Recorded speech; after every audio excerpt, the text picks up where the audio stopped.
We've got another problem that's happening right now. This is a big one, actually. Yes, we got one. Yes. That's made my day. New cookbook's going out. Oh!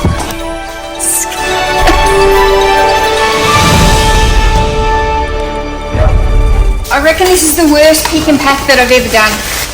Let's go home. Oh.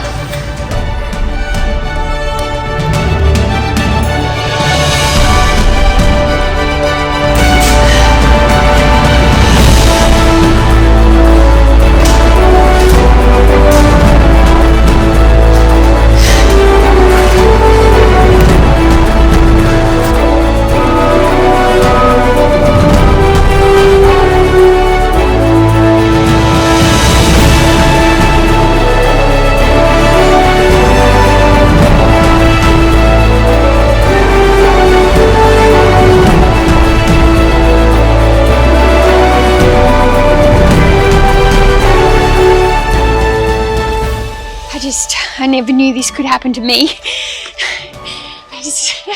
I gotta go. I don't like this. I do feel nervous.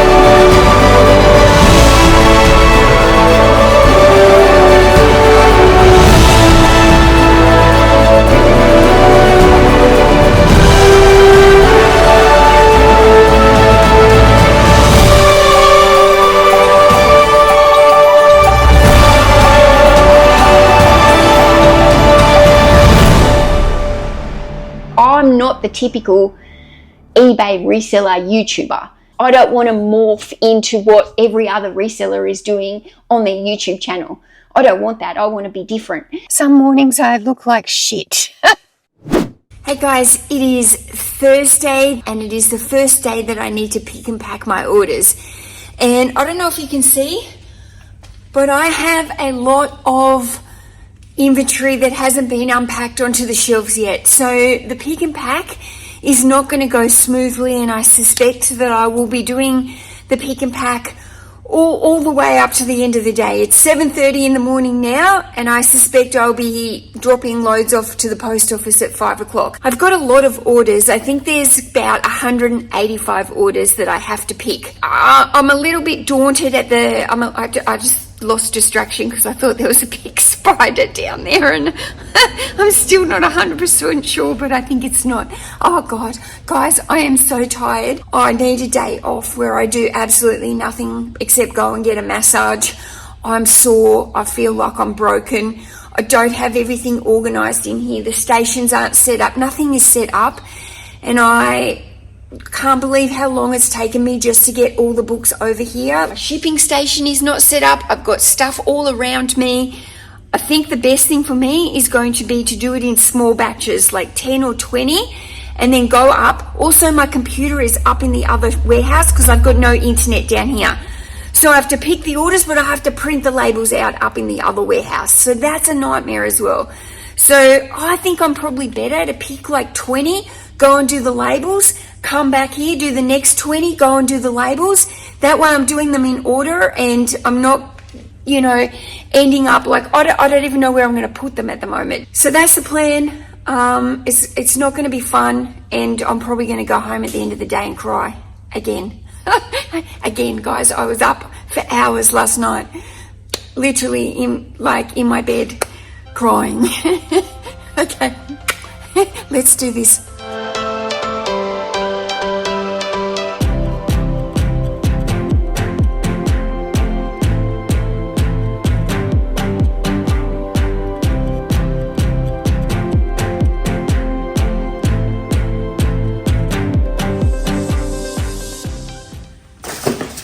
Oh, this packing bench needs a good organised.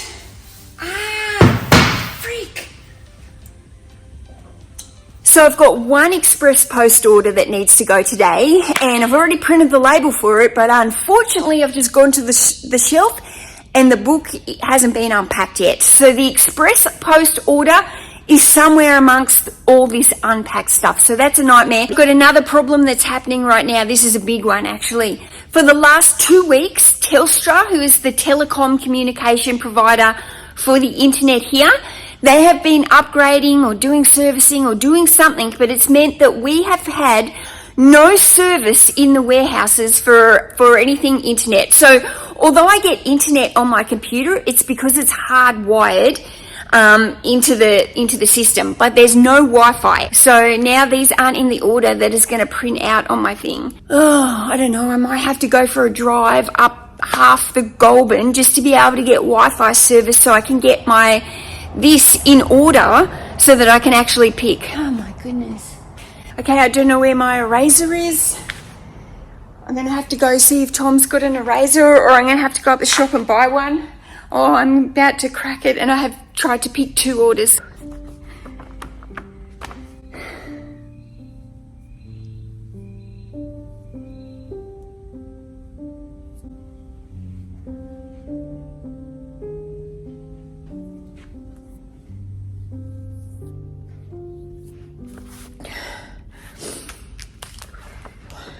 So because I'm not getting any Wi-Fi, Tom has printed out all my orders.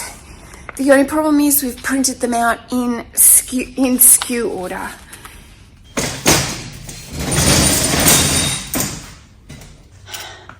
There's no B4 yet either. No, that one's not there either. Far out, none of them are bloody here. V. None on V. Great. Hallelujah, we got one. This is a cute little prayer book. It's got a hard wooden cover on it.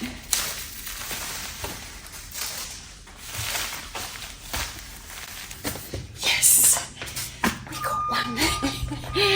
We got one. C217.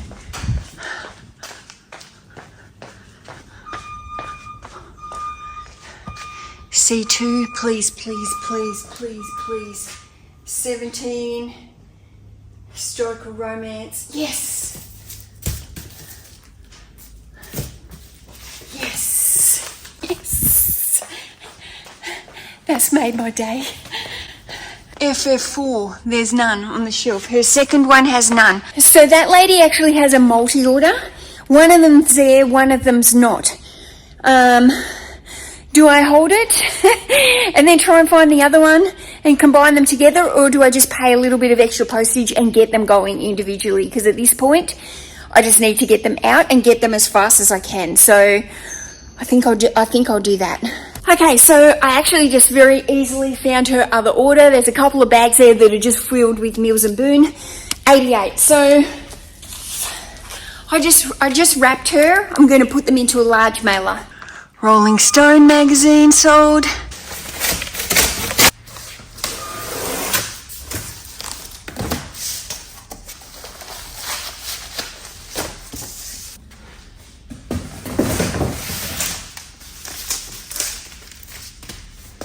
$109. Yes. Oh my God. So happy when I find one. JJ3 doesn't have all the 1, 2, 3. Doesn't have everything. Yes. Slow cooking Bible. Oh, a few cookbooks going out. Oh.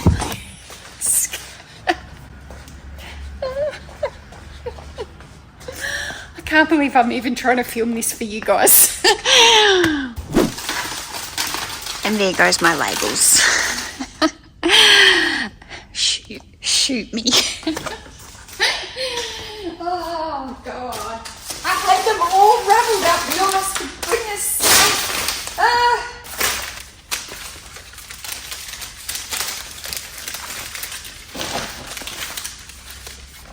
Now, I can't wheel the trolley through, so that's heavy enough.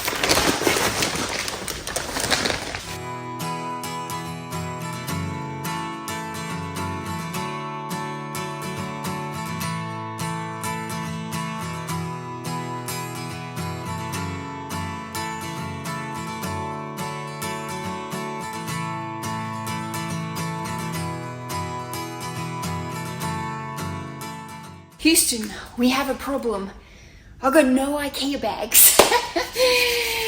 Okay, I need to empty one. Well, it's a good excuse to empty a bag. Which one? Okay, this one over here, sitting down by there. I think it's meant to go on one of those shelves. Let's have a look. I3.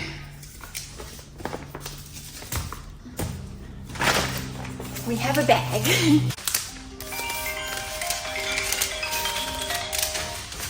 Hi Mum, I'm super busy. No, I'm packing, I've got 200 orders to pack. Yeah, so I've got half my stuff isn't even on the shelves yet, so I'm trying to find all my orders. Mum says stay chilled. Stay chilled. Sorry, I answered the phone really rude. I'm sorry, I'm out to the pub.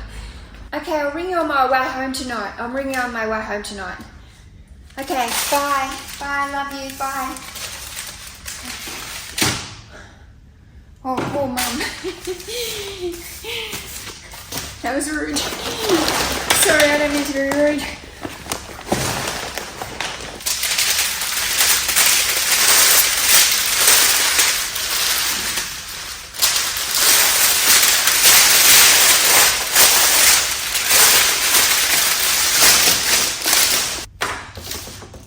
It's pretty bad when your eyesight's you need to like rewrite the SKU. It's so minute. I can't believe how bad my eyes have got.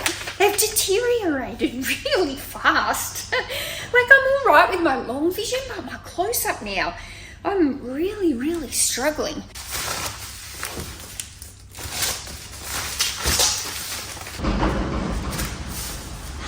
Are you going to do some post? Yeah.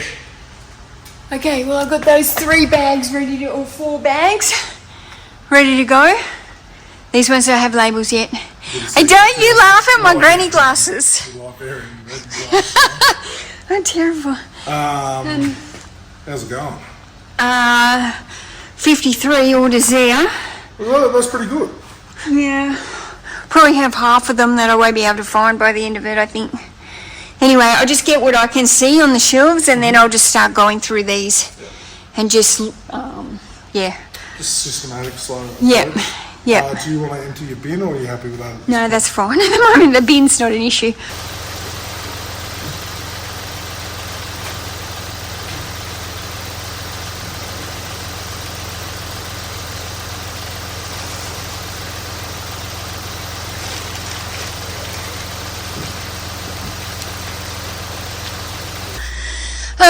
I've got a big mess to clean up, might need to restock some mailers, but my biggest problem is putting the labels on here. I've got no stripy bags.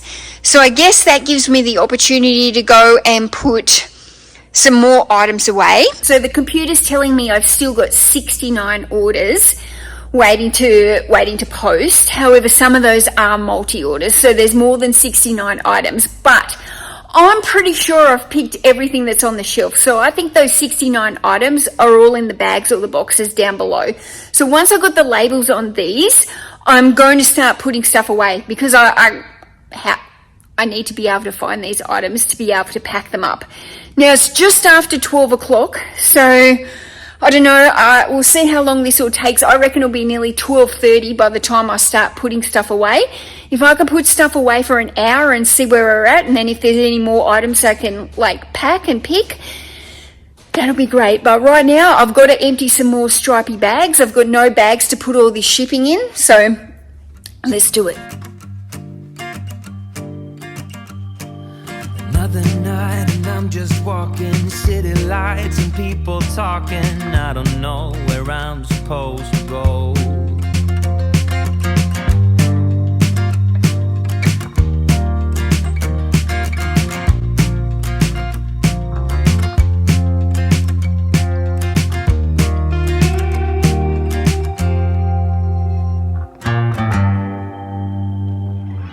I'm pretty sure this book is sold.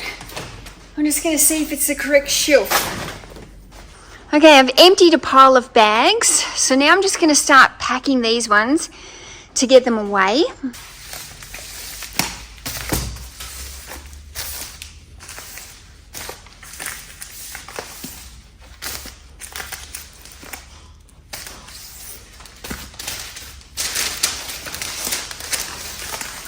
Okay, I'm ready to start looking for the bags or the boxes that have hopefully got these books in them. Now, it is nearly 1:30, so I have to have my last run at the post office by 4:30. Like, otherwise they won't get them all scanned, they won't be done. So even a little bit earlier, because there's going to be a lot for me to take in there and I want to make sure they get scanned today. So I've only got a few hours, 2.5 maybe at the most. So I feel a little bit nervous. I don't know if I'm going to get it all done, but I don't know.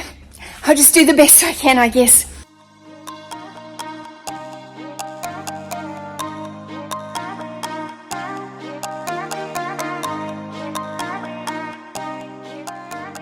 I'm just wrapping some more of these ones up that I've found. I'm starting to feel a bit, it's like seasickness with these glasses going in and out. I don't know. I don't normally need to really do this. Normally on the phone I can kind of see it okay, but on like staring at this little tiny writing, it's starting to make me feel a bit sick. I reckon this is the worst pick and pack that I've ever done. Actually, it's not I reckon. It is the worst pick and pack that I've ever done. The most stressful, everything.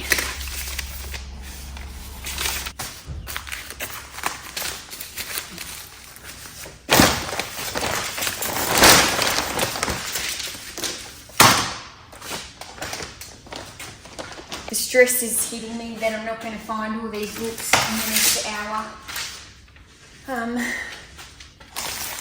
Don't know what I'm more sad about. The fact that I will have to come in here tomorrow and not have a day off.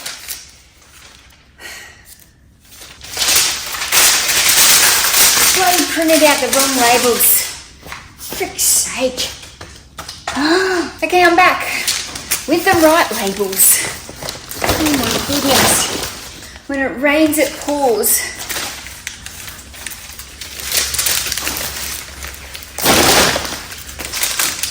I'm hungry. I haven't eaten since breakfast. I haven't eaten. I need to eat. And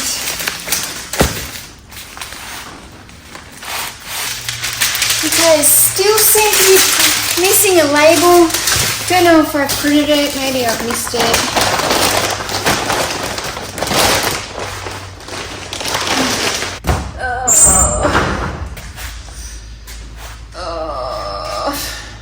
What's going on? Do you want me to do another run to the post office, son? I don't know if I'm going to find all these. Alright. So, did you want me to do a run to the post office, or are you doing a run to the post office, or what's happening?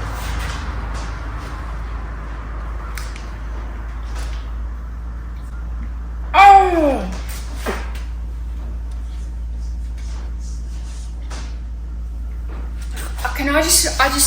You just leave me for a bit?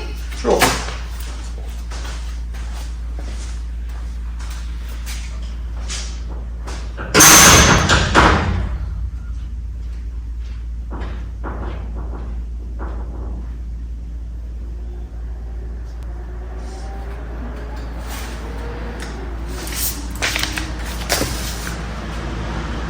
I just beat my gum so bad. I just beat my gum so bad. And Tom just came and kindly asked if he wanted me to go to the post office, and I can't even think straight.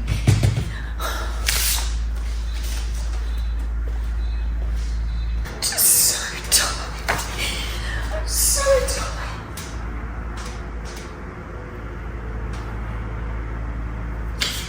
I didn't want to come out here tomorrow.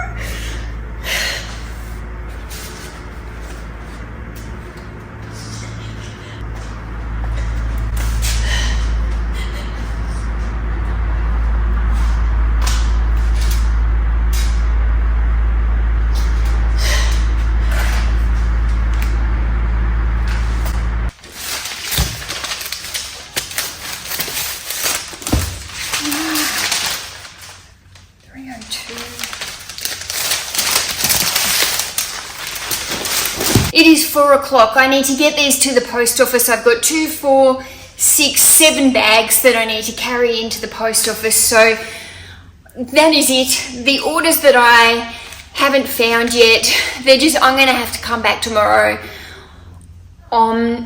I really wanted to not be here tomorrow. I am feeling extremely worn out and I've been going, this is 2 weeks I've been going at this, and I just need it to be over. So I've put the store back into time away, so nothing else has to be packed till Thursday, but I have to get this stuff out. So I'm going to have to come back tomorrow and just focus on this, and as soon as it's done I can leave. If I've got time, I'll go for a massage tomorrow night. Otherwise, I'll have to do it on the weekend sometime if I can get in. Yeah, worst pick and pack that I've ever done. And I've just gone in there, and between me just doing the last set of labels, I just received a negative feedback that says no invoice was included. So now I'm going to have to try and get off that with eBay. Like we don't even have the option to print an invoice, so hopefully I can get off that one. So I'm going because I'm going to have another teary day, teary drive home, I think. I'm sick of teary days. I just want to come in here and be happy and be done and look at the new space and enjoy it, and I can't at the moment. The whole move has not gone to plan. Like it didn't go smoothly. I underestimated how long the move would take me. It was way, way harder than I imagined, both physically and mentally. I just had no clue what was ahead of me. I just didn't think it would be that bad. I thought I would move all these books within a couple of days, and I very quickly realised that was not going to be possible. That pick and pack day was basically the straw that broke the camel's back. That day, I was already broken by the time I got to that day, but that day absolutely broke me by the end of it. I was physically exhausted, mentally exhausted. I'd been crying pretty much every single night. I could barely walk. Like every ounce of me was hurting, and I was just honestly, I was miserable. It was probably the most miserable couple of weeks I've had in my life, and I felt bad coming in here on the videos, constantly saying I'm so tired, like woe me, I'm so tired. And I wasn't trying to get any sympathy or anything, but I literally, like, sometimes when you're at that point of exhaustion, there's nothing to say except I'm so tired. I'm so tired, because that's all you can think about. All I can think about was how sore, how tired I was, and I was irritable. I was snappy. You saw in the last couple of videos I snapped at Tom when he was trying to help me. It wasn't anything that Tom was doing. It was just that I was irritable. My brain couldn't think straight, and it's just incredibly draining. I'm not going to sit here and fake it on the video like I'm doing this pick and pack and it's wonderful in this new warehouse.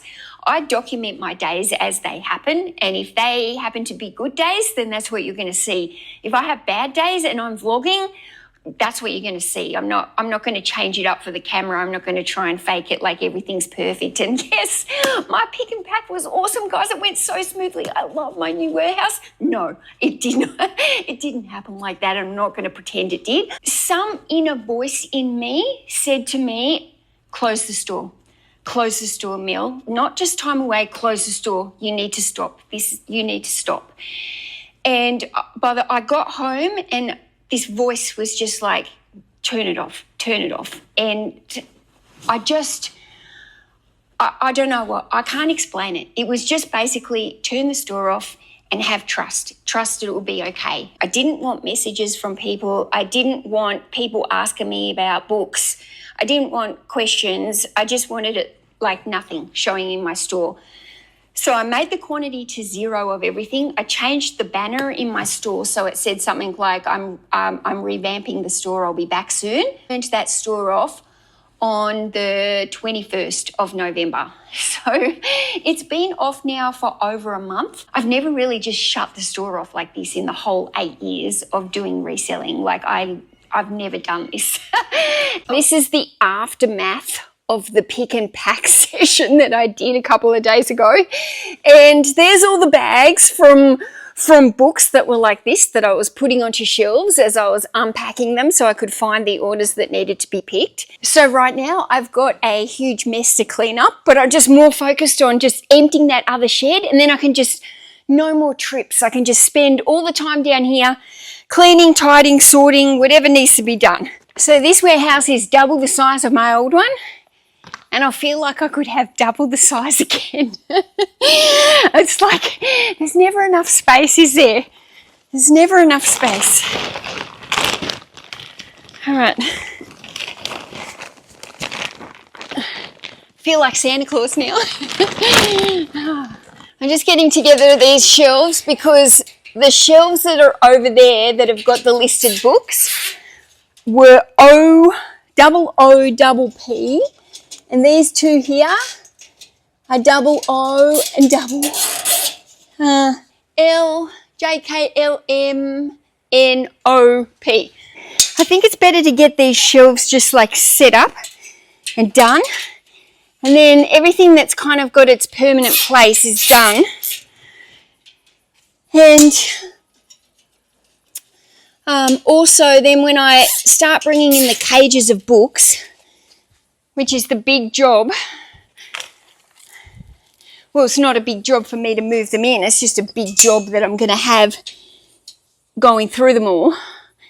But I need to have like this area set up properly for prepping, and that's why I need the floor space clearing here, because I need to be able to like visually, once Tom brings the big cages in, I can't really move stuff around, so I need to have this stuff all in order.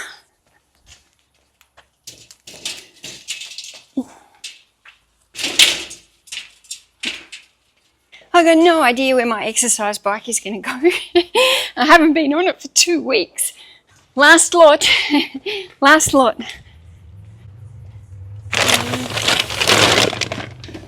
That's just bags. Bags. There's actually not that many books on these two shelves because before I moved, I was trying to consolidate those two shelves.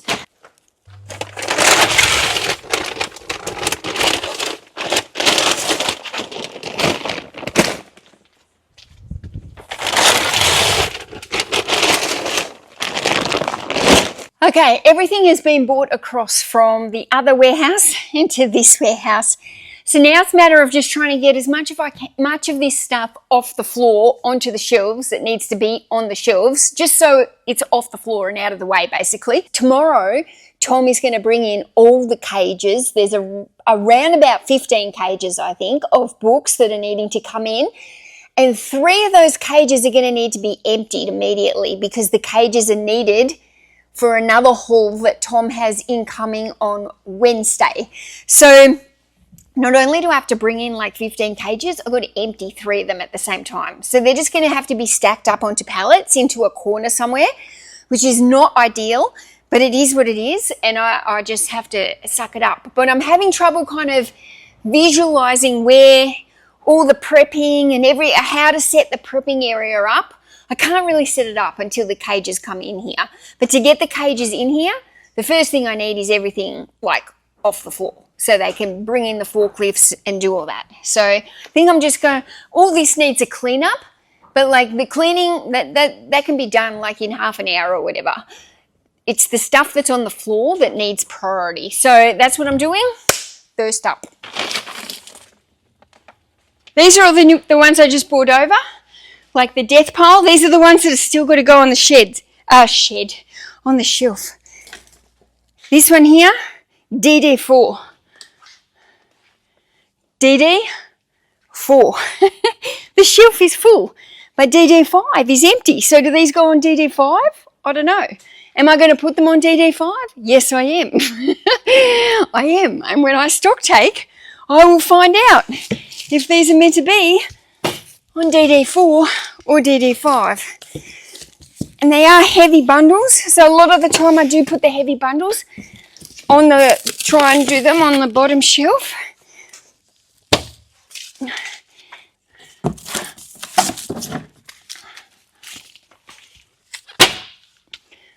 key one is a shelf with a lot of old books that probably shouldn't be listed. This is really random because all this book is individuals and there's one bundle. And it just doesn't seem right. Doesn't seem right. They're not fitting very well on some of these shelves. Clearly, they're just not stacked well. Is that U4 or Y4? That's not my writing. Because that looks like a U. U3, is that a U or Y? And both of these are in the same bag. U3 has a bit of space. Y4 has no space.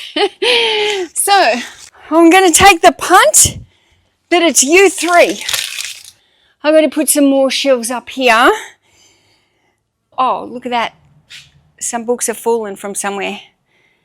I don't know where from or how they've fallen. Oh, here. That book's bent, so I might set it aside so it doesn't get relisted.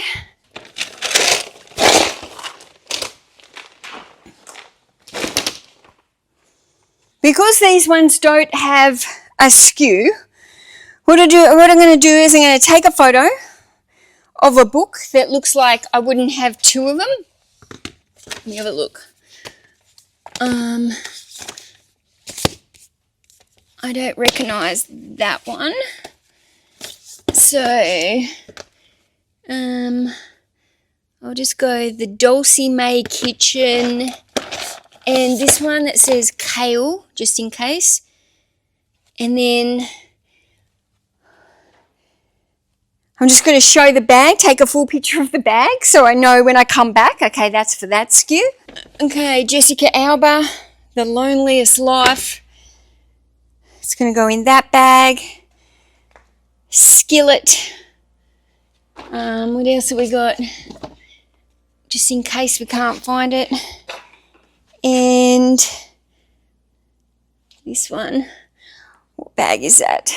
So I've got one bag or box that I emptied under here. I can't wait till these are gone. I feel frightened of them in here. Don't want to knock them. I don't want them to fall. And I've got one more pile over here that doesn't seem to have a number. You're probably wondering where the numbers, where have the numbers gone?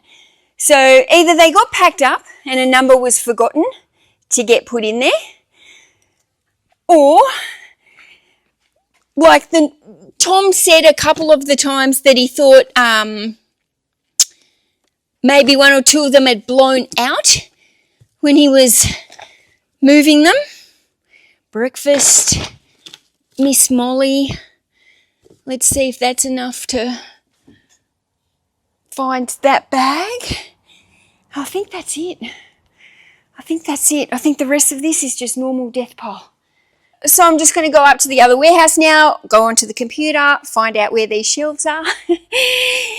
And I'll take these two red boxes up to Tom's unit at the same time because the more I get out of here, the better. What's that? I can see a milk crate. That wasn't mine, that was his as well. Okay, so this one is U4.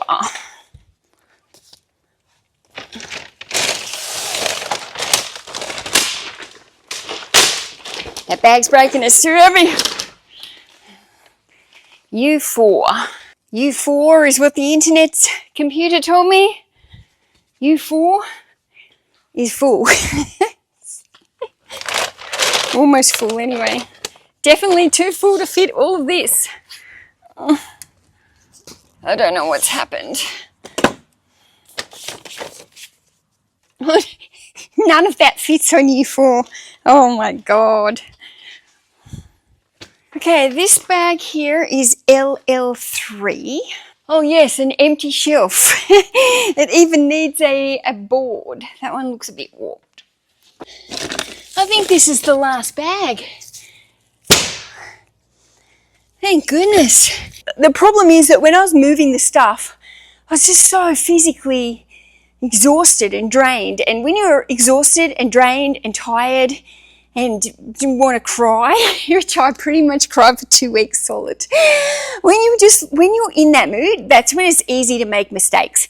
It's easy to be sitting there going, yep, this is shelf 3 and I haven't read it properly and it's actually shelf 4. It's easy to make mistakes like that. Anyway, they're all off the ground now. So now I need to get this area just cleaned up, basically.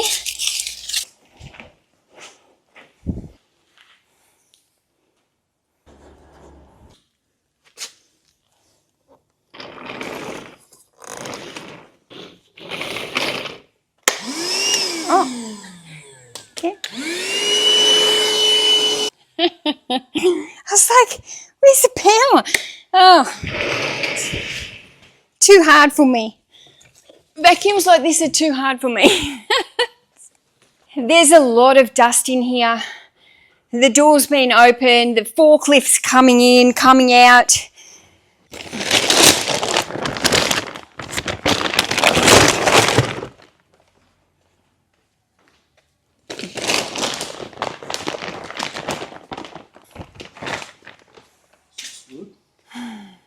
Yeah. I'm bugged. I'm bugged. Feed me. Uncle. Oh, internet. Give me one more time. Give me one more time. Give me one more time. Give me one more time. Give me one more time. Guys, look at my fingers. They are absolutely black. I don't know if you can see my t-shirts. Why would I wear a white t-shirt when I'm moving? Anyway, my t-shirt is black, so I'm going home to nappy sand it. I've probably got black all over my face because I keep wiping my face. What a shocker. I'm done for the day. Tomorrow, all the cages. I've been dreading the cages coming in of all the books. I don't know if I'm dreading it because then it makes it reality of like what I have to deal with and how many books I have to sort, or just dreading that I've got this nice free space that I could have used for prepping, and now it's like I'm going to be overloaded with these big cages of books and unlisted inventory, and it's going to be a reality hit of how much work how much work I've got for sorting these books, finding the books I want to list individually, bundling, sorting. Yeah. Happy days, guys. I'm positive, but I'm positive. I'm feeling better today.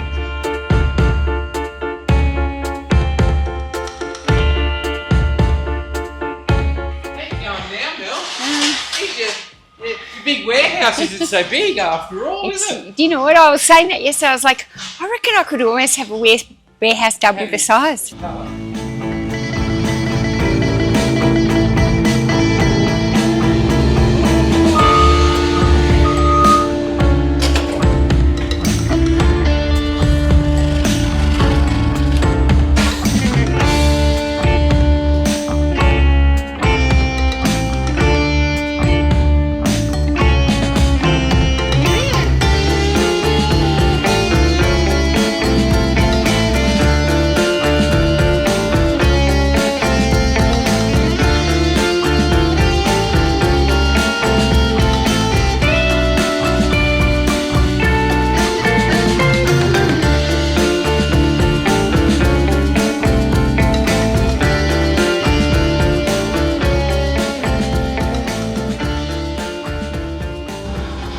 Tell me when it's close.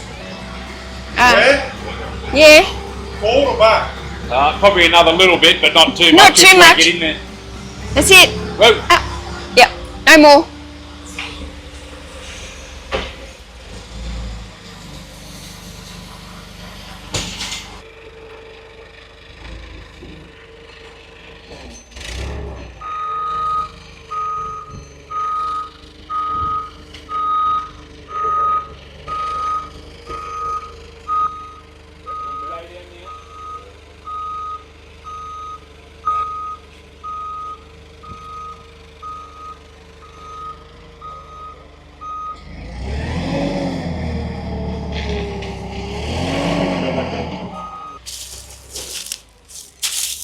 So Brian is a good author.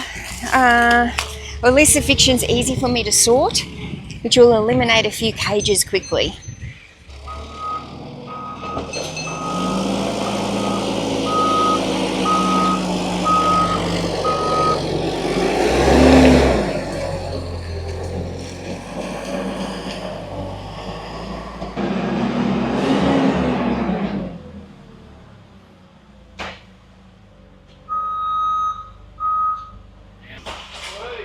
Whoa, far out.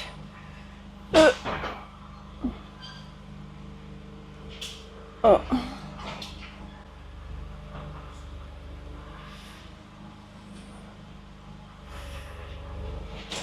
Oh my God.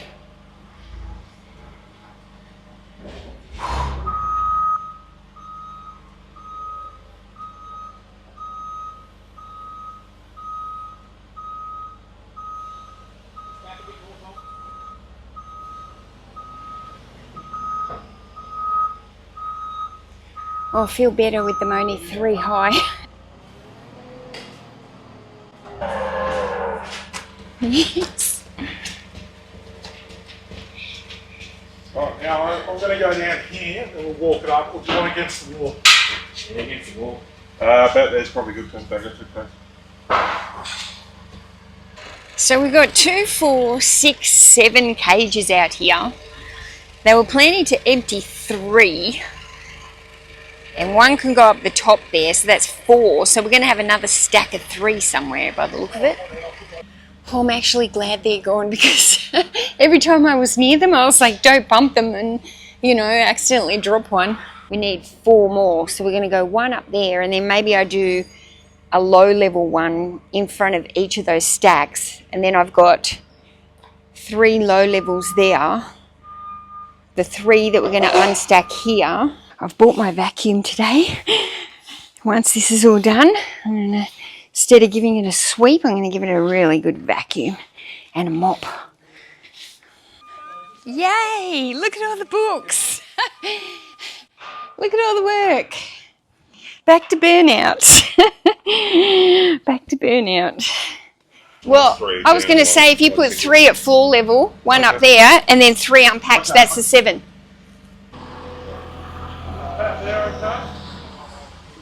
Got some cookbooks to read. Yeah, well, if you go on our inside, Darren hands out to you and I hand out to Layla. Am I in the way?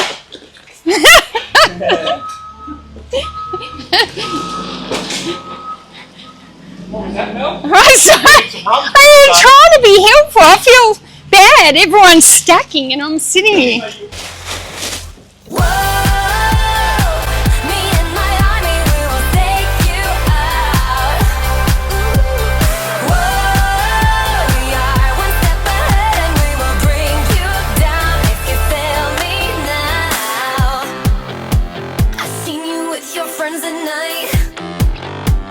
Enjoying your alone time. Why didn't you ask me out?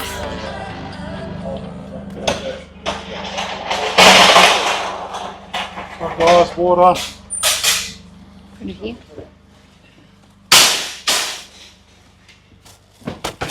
If we need to stack on that floor, we can as well. Do you know what I mean? This is a mixed bag, isn't it? It's like old stuff, rugby stuff, sports stuff.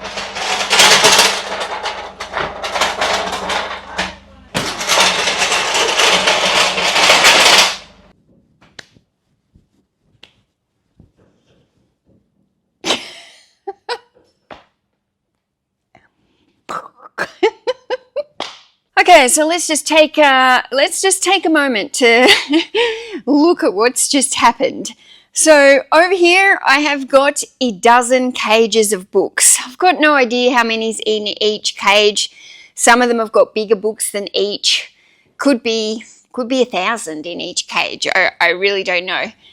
Okay, this brown bookcase, that is actually annoying. Once I get this area kind of cleaned up, I might ask Tom to help me move that up the back area because I don't really know what to do with it until it's in the office. I'm going to put another, however many shelves fit there, another 1 or 2 shelves.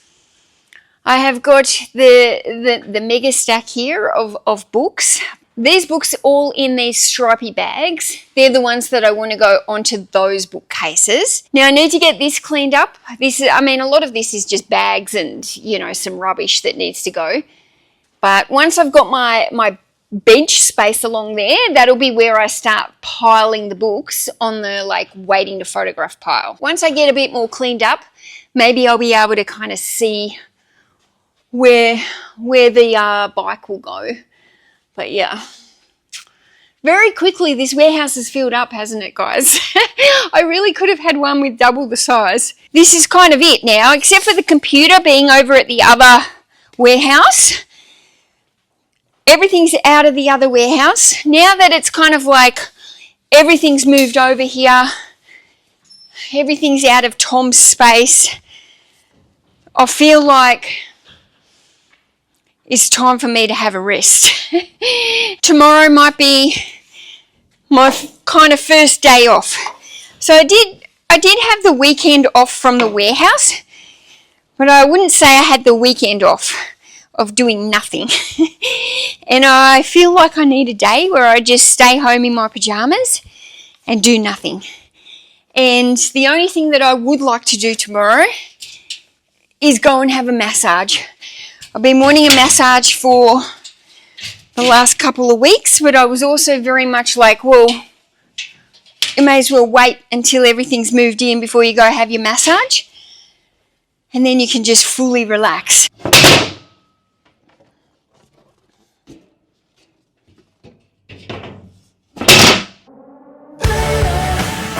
If you're looking for some crazy, I'll tell you everybody's standing in a line for the water slide. You can come on over, we can take the roller coaster. So I was unpacking some death pile, and there was quite a bit of Clive Cussler, and he's quite a hard author to sell, even in bundles. He's just seems to be a very slow seller. But some of these Clive Cusslers are in good condition, and I am going to see what I can do with them. Clive Cussler isn't a straight out no for me, but he's definitely not somebody that I would ever pay a lot of money. If I'm paying 10 cents a book or something, then, he's worth a try. But some of these other ones that are here on top, I can see that this whole lot here, there's a lot of Clive Cussler, a lot of Bryce Courtney, a lot of Jeffrey Archer, a lot of Tom Clancy. Now, Bryce Courtney, Jeffrey Archer, Tom Clancy, they're all quite slow movers for me. But these ones, especially these Bryce Courtneys, they're massive books. They take up shelf space. They're slow selling, low end. Look how many of them, they're all the same. These books need to be redonated, or I might try and sell them on Facebook Marketplace in some lots. If there's multiple of the same, I'll make up multiple lots, try and move them on for really cheap. Bryce Courtney for days, guys. Anyone want it? Bryce Courtney for days. Guys, I've got a little bit sidetracked. It's not like me, is it? What are these? 1, 2, 3, 4, 5, 6 piles of him. Massive pile of Grisham, big pile of Archer, some Tom Clancy, and there's a lot of, Clive Cussler there. So, yeah, I definitely don't need all those Bryce Courtneys. He just doesn't sell. Right, I got off task there. I was meant to be unpacking. Okay, I probably should explain this in a little bit more detail in case you're new and you don't understand about sell-through rate. So when you're looking to put books into your bookstore, you need to be choosing books that have the desired price that it's going to sell for, so you make your desired profit amount.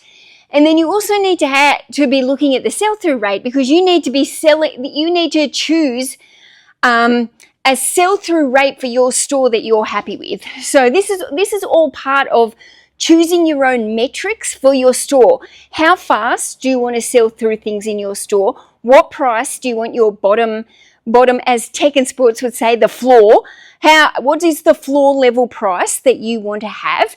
And what is the desired sell-through rate? Because if you've got tons and tons of storage, it might not be an issue for you to have that book stored for 2 years. And your sell-through rate be like, as long as it's going to sell through in 2 years, I'm gonna purchase that item, right? If you're happy with a 2-year sell-through rate. If you are low on storage and you're trying to churn through a lot of items, then you need to have a fast sell-through rate, right? So you need to, it's a little bit of a balance, but you need to find the right sell-through rate for your size of store that you want to grow to and the size of storage space that you've got. So for me, when I look at my sell-through rate, with the level of storage that I've got and the incoming stock levels that I've got, I'm probably looking at around about a 9-month desired sell-through rate. 6 months would be ideal, but I don't always think 6 months is accurate for what I sell. So I would say 12 months is the maximum that I want items in my store. 6 to 9 months, preferable, right? Obviously, if I can sell it a month, 3 months, perfect. But like when I choose a book, if it's a priced high enough book, then I'm happy to sit on that book for 9, 12 months, right? But if I'm picking a book that is a low-end book that's only worth $15, $20, including postage, I don't want that book sitting in my store for a year. So when we're looking at Bryce Courtney, he's a low-end book. He's only going to sell for cheap. Now, I've just typed in, I'm just going to show you here so you can see. I've just typed in Bryce Courtney hardcover book. And down the bottom, see how it says 99 results, 98 results. I don't have my glasses on. But if I type in Bryce Courtney hardcover book up the top in the search, there is 98 listed books with Bryce Courtney hardcover, right? If I now filter by the completed solds, there is 8. There is 8 Bryce Courtney books that I've sold for, right? So it looks like they're selling that the lowest that they've kind of sold for is $18. They're selling, the $18. There's a higher priced one here that's gone for $60, but it is a signed first edition. So that's abnormal that's an exception to the rule. If it's a hardcover book that's signed by the author in a first edition, you can't kind of count that $60 sales as a normal. This book, regular book, hardcover, lucky to get me $19.99 for a sold. But when you can see that there's 98 books listed and only 8 sold in a year, what is it? 8, 16, 24, 36, right? So for this book to have a year sell-through rate, it would need to be like 30, there'd be 36 of them selling per year. And there's 98 listed, which means some of those books will be sitting there for 3 years. And some of those books sitting there listed will never, ever, ever sell. So for me, that's not a desirable book. It's not desirable. Look how many books there are of him stacked up in this haul. He is a dime a dozen. Anyone can go to any charity shop and pick him up. I don't need him in my store.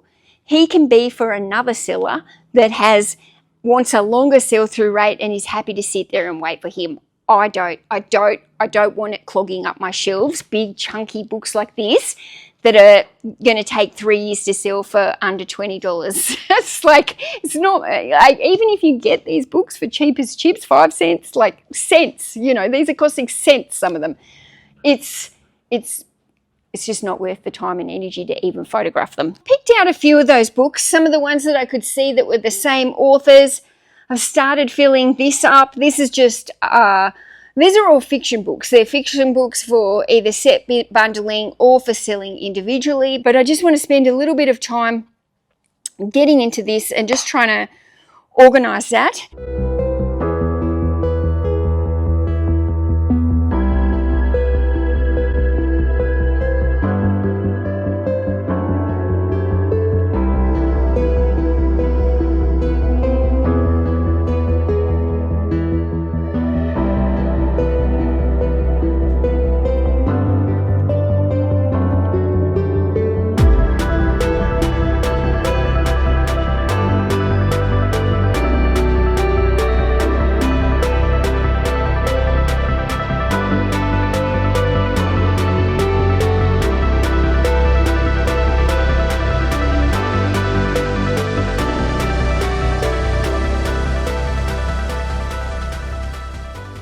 I don't think there's anything in here that can't wait until I come out again. And honestly, I just want to go home and have my day off tomorrow.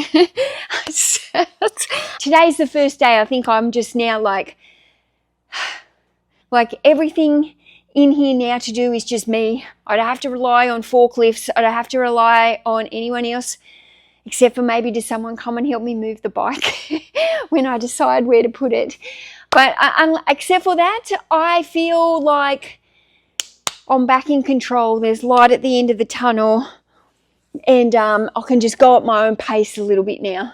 I have been fluffing around in this warehouse all morning. I just feel so out of sorts now. Everything's over here.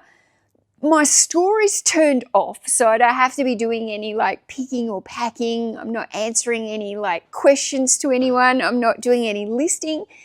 And I've just turned the store off so I can spend time in here to like sort it out and get everything into its home and do some stock taking. And I can't even explain it. I just feel really out of sorts, and I think it's because not everything's in its place yet. Not everything is set up how it's meant to be, and I don't know if things are set up how they should be, and it's just different. Like, it's a different space. It feels different, and I kind of just feel a bit lost. I can't explain it any other way. I just feel a little bit lost. So the way that I envisaged this would be like these benches would be half for packing, half for photography.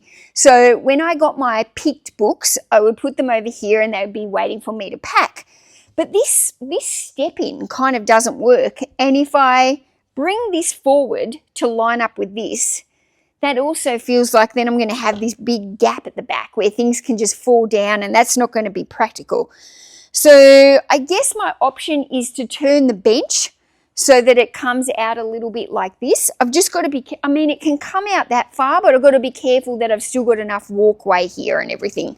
So I might play around with that to see if that works better, because I need the picked books on this side of me, because I kind of moved them to the right side after I finished packing them. I just can't, probably until I do a packing session, I can't figure out the flow, because the flow is going to be different than what I'm used to. So I have to create new habits, and I have to change my routine. I guess it's always hard to change something when you're used to doing it one way, and then all of a sudden you have to do it another way. I just am feeling a little bit out of sorts, I guess, with this. So this is the prepping station, and obviously it's not ideal at the moment because I've got all these books stacked up here on the pallets, because we needed to empty a couple of my big cages. So I've had to stack books like that. So those books are all waiting to sort, and it's not ideal because I would ultimately like to put bookshelves around the entire wall for my bundling and for my sorting and for books that I need to set aside that aren't ready to go yet. Now I need something to prep on here. I've got no benches or anything. I need to have proper benches here. Now the other thing is my exercise bike. Now I love my bike. If you've not seen my bike in any of my other videos, you're probably wondering, what the frig? Why does she have a bike in her warehouse? It's because I'm here most days, so if I'm going to get my exercise done, it's better to have the bike in my warehouse because I'm not at home every single day. I've got a warehouse twice the size and I don't know where to put the bike. But I think what I'm going to have to do is move it up the back corner almost near the office, because it's just I don't want it too close here, I guess, to the door, because this is where we need to bring forklifts in, and this bike is heavy and awkward to move. So I'd really ultimately like to find a place for it, and then that's it. It doesn't get touched. Welcome to the back corner. Okay, so the idea is I've got my photo station here. I take the books from the right side, which is what I'm used to doing, photograph them here, and then I normally would have like trolleys here, and I can wheel the trolleys to the shelves that they need to go. So I will probably still do that. I did think about putting another bench here, but I think I'll just continuously use the trolleys and take the trolleys out. The office isn't ready yet. I've still got like quite a lot of work to do in the office. It needs cleaning out, it needs painting. There's several days' work involved in the office before I can actually use it as an office. And my computer is stuck up in the old warehouse. So I think what I'm going to do is I'm going to put the computer right here because there's a PowerPoint here. And the computer isn't a very big desk or anything, and I'll work from here with the computer. So this area here is going to obviously have more shelf. Probably put something along the back wall of this office as well if I wanted some more shelving once it's all painted and everything's done. So I've also got this little storage bit in here that I think they were going to put a toilet in and they never did. So I've kind of got this space here, and I'm not sure. I'll probably end up putting a couple of shelves in here, and then I can store some, I don't know, excess sticky tapes or, you know, cling wraps or anything like that in there. So this morning I went up to the hardware shop and I went and had a look at all the different options to make some kind of benches here. And these were the ones that I've come up with. So these are actually 5-tier shelves that I'm going to split into half to make benches. I got a doll's house on the weekend, guys. Be like, what is that doll's house sitting on the books? Yes, sometimes I pick up other things to resell. And at this particular sale, I picked up a dollhouse and all the dollhouse furniture, mostly for nostalgia reasons. This dollhouse furniture was the exact same furniture that I had when I was a kid. So this is 80s and 70s or 80s. And I just couldn't go $20 for the dollhouse and a whole lot of furniture. And I couldn't say no. So anyway, yes, we'll add that to the to-do list.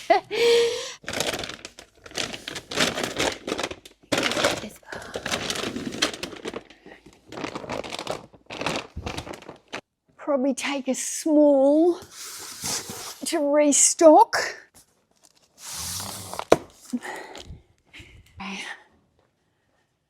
Large. Still very dusty in here from the move. There's just a lot of dust because we had the doors open. We got the forklifts coming in and out. There was just constant, you know, constant bringing it in, doing that move. The bike is super awkward to move. It's got these wheels on the front, so you can kind of push it forward. I mean, it's very, very heavy, solid bike.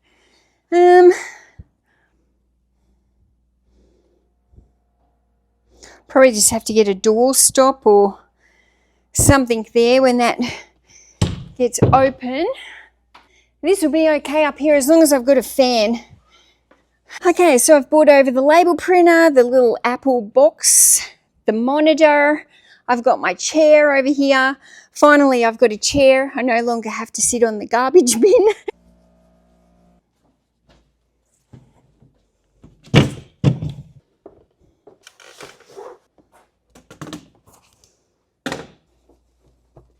I'm not sure I could live without baby wipes.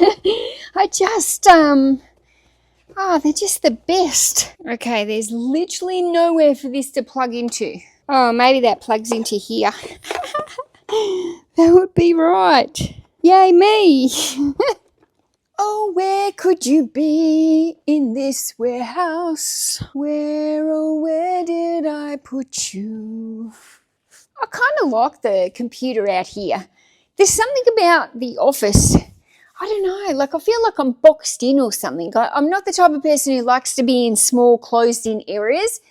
And although the office would be really good maybe in the winter to keep a heater in there or something, I'm not 100% sure. Maybe I should paint the office and use it as like a storage room or something like that. This kind of looks like it's not straight, but like, yeah, I kind of just like being able to spin around and quickly do something and grab it. Labels in here, I don't know about the office. I think I can probably sit because they're all going to be low. Oh, Mel, what are you doing? The day that I never have to build another shelf again will be a glorious day. But I still got a few shelves to build in this place. Hip hip hooray.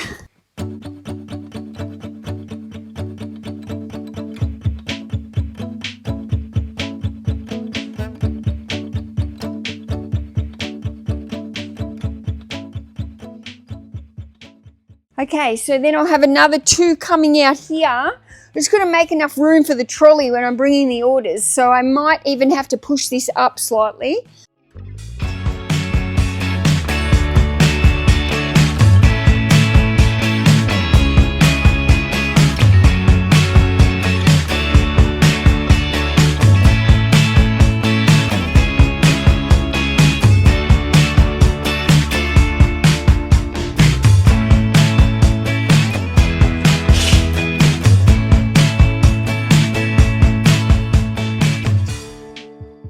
So I'm packing the orders here. I want to make sure that I can carry bags out here.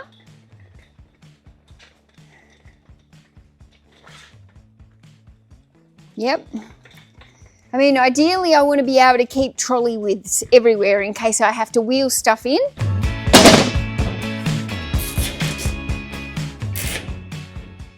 Yeah, so much better. It just makes it, just pieces it together. Having this big bench space like this is great. So, oh look, it's like a ping pong table. I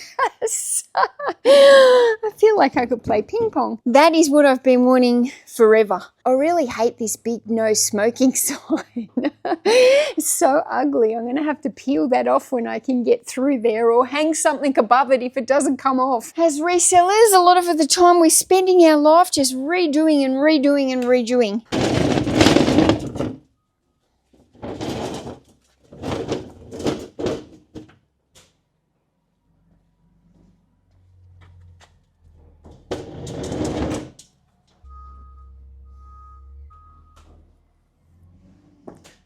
I don't like this.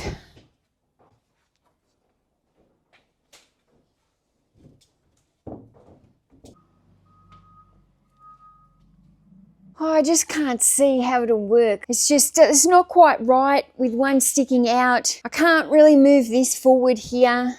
These benches are a different width. I'd have to, that's probably the same width as this, but then I've still got a gap going behind. So I probably need to do an actual pick and pack to know if this workflow station is going to work for me. At the moment it's feeling a little bit off, like something isn't right. I was able to put those 6 black tubs down there, so that gets them off the floor. Okay, I am starting to feel much better about all of this.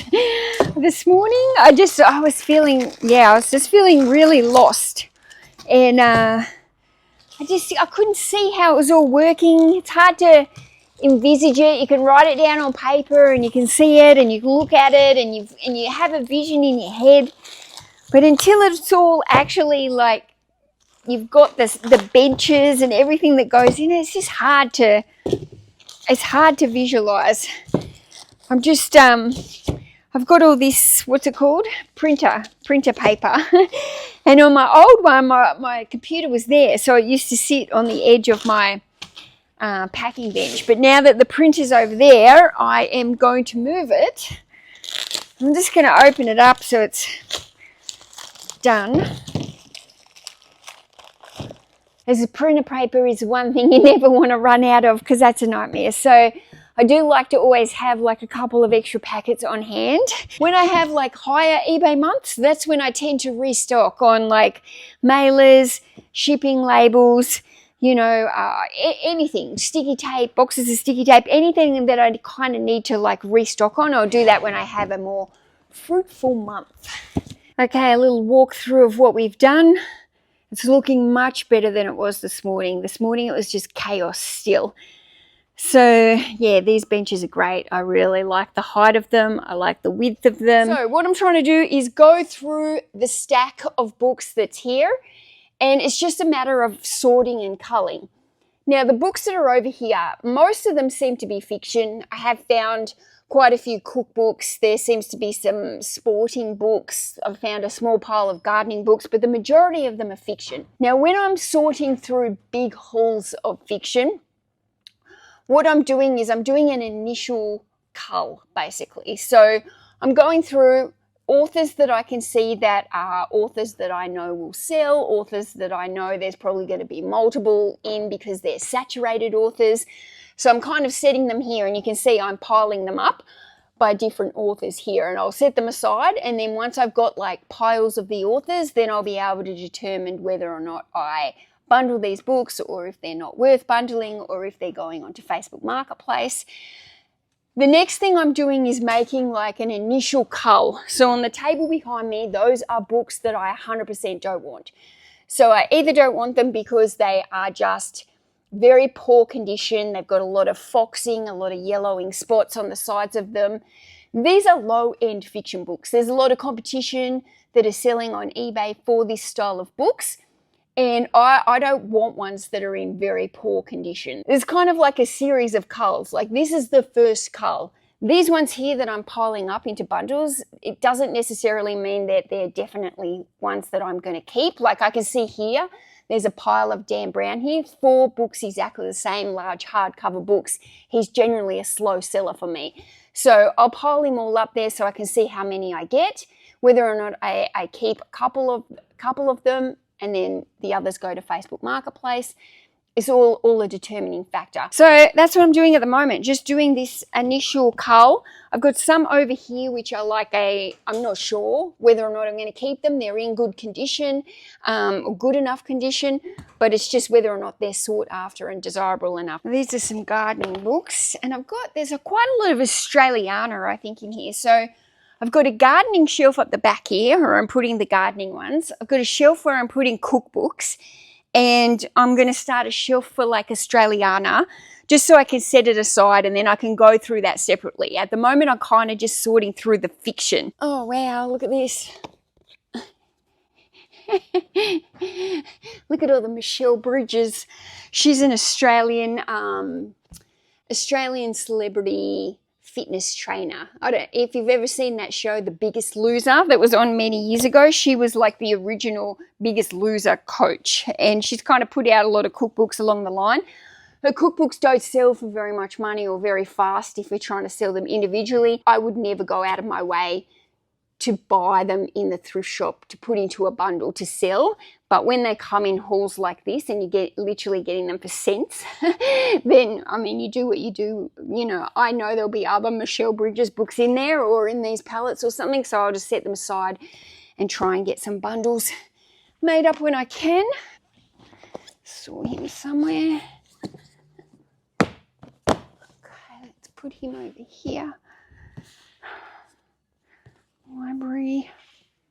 Because some of the authors I've already got piles for on the shelves behind the camera there. Like, so if I find one of those authors, I'll just put them straight away with the other ones that I can see.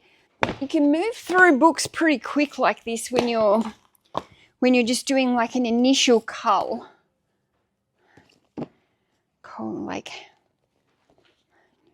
Winner. That one's pretty poor condition. Library. I'm pretty sure I had a pile of this guy. There. Australia, Australia, Australia, Australia, Australia. Australian, Australian. Oh, finally a different Dan Brown. Oh, I could hear that coming.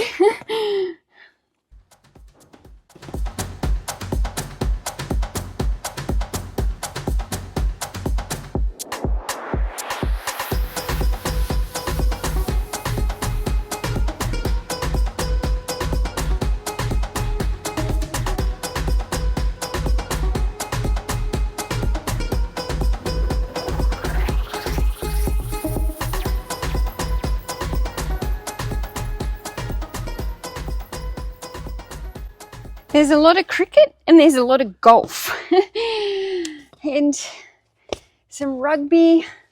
Wilbur Smith. With these kind of hauls, you're getting the books for cents. Like they're so cheap. They're not even, they're a few cents a book basically when you buy them like this by the pallet. They're next to nothing. But you make the majority of your money probably from the non-fiction rather than the fiction, because the fiction is good if you can kind of bundle it up. But even like selling a few lots on Facebook Marketplace can get my money back for the palette of fiction. Do you know what I mean? It's really like I only have to sell a few lots on Facebook and I get that money back. So I've got through half a pallet, half a pallet maybe. I've got some more cooking books here.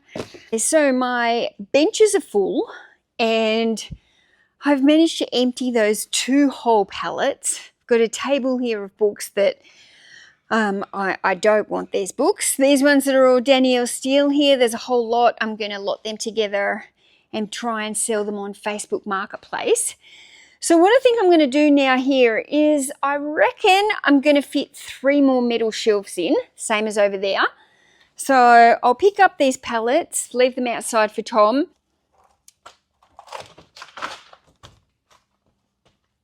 No splinters, not that one.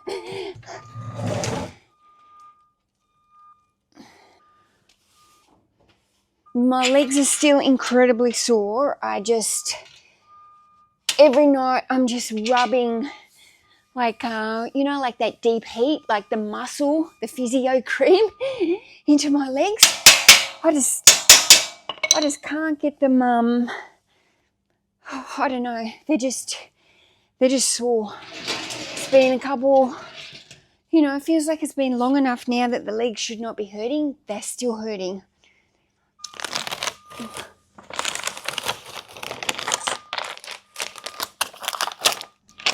So ugly. Look at this book I found yesterday. How to Become an Assertive Woman. Get what you want and what you deserve. This book shows you how. It'll help you discover where your feelings of inadequacy come from, how to assess your potential and realistically decide which areas change is desirable, how friends and relatives and co-workers can help, and how your body conveys your self-image. I'm going to read this one. I think one of my first jobs next week will be to buy more of these shelves just to finish it off so I can finish the back room, well, not the back room, but the back area, which is missing about 2, 4, 6, maybe like 6 shelves. I'm going to need like more benches along here. This feels good because every day I'm getting a little bit closer now to being done.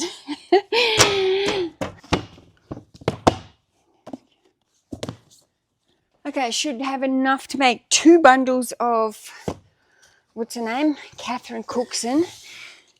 Now, these books are all the same. 1, 2, 3, 4, 5, 6, 7 books. Exactly the same. I can't believe how many Wilbur Smith there is. Never seen so many. Right, I'm going to put all the Danielle Steele here because I want to sort her as well.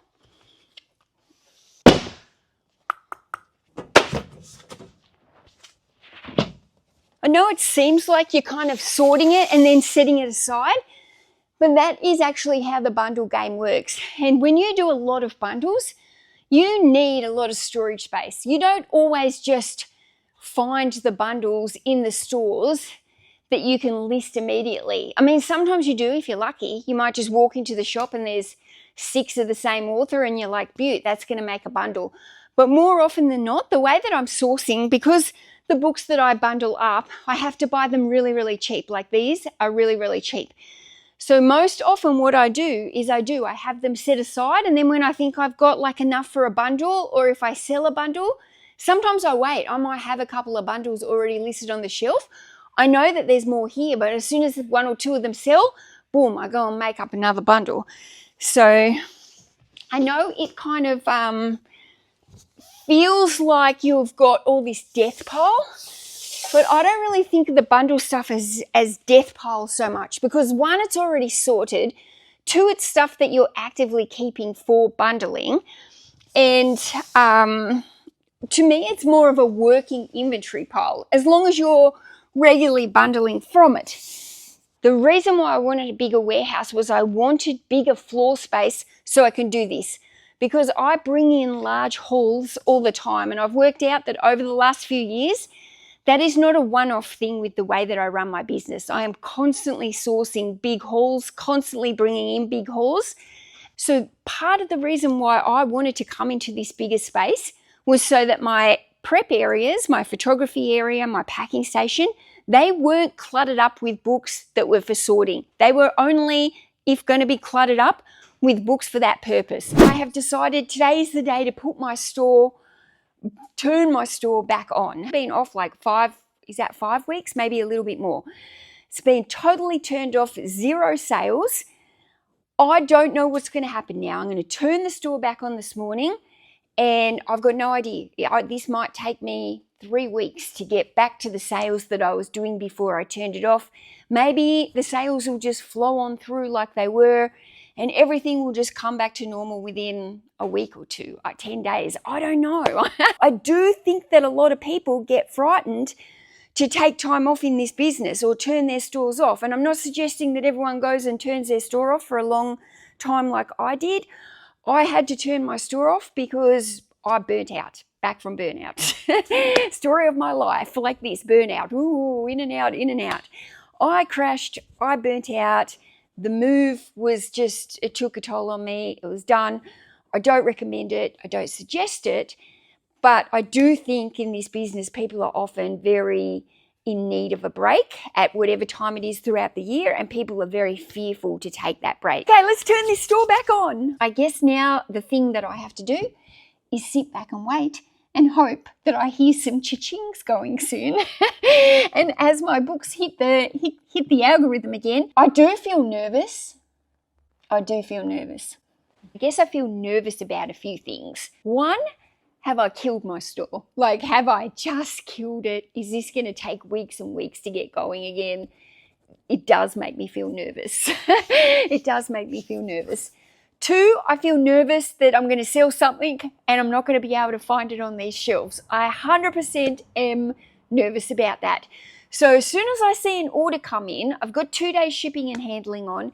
As soon as I see an order come in, I'm going to try and pick that order and just, I don't even need to ship it out, but I just want to pick it and have them going there in lines. A couple of days ago, I was sitting here looking at the office, which is the only other, besides the stock take, the office is the big task that I'm yet to embark on. I have to do all the painting and everything of this warehouse.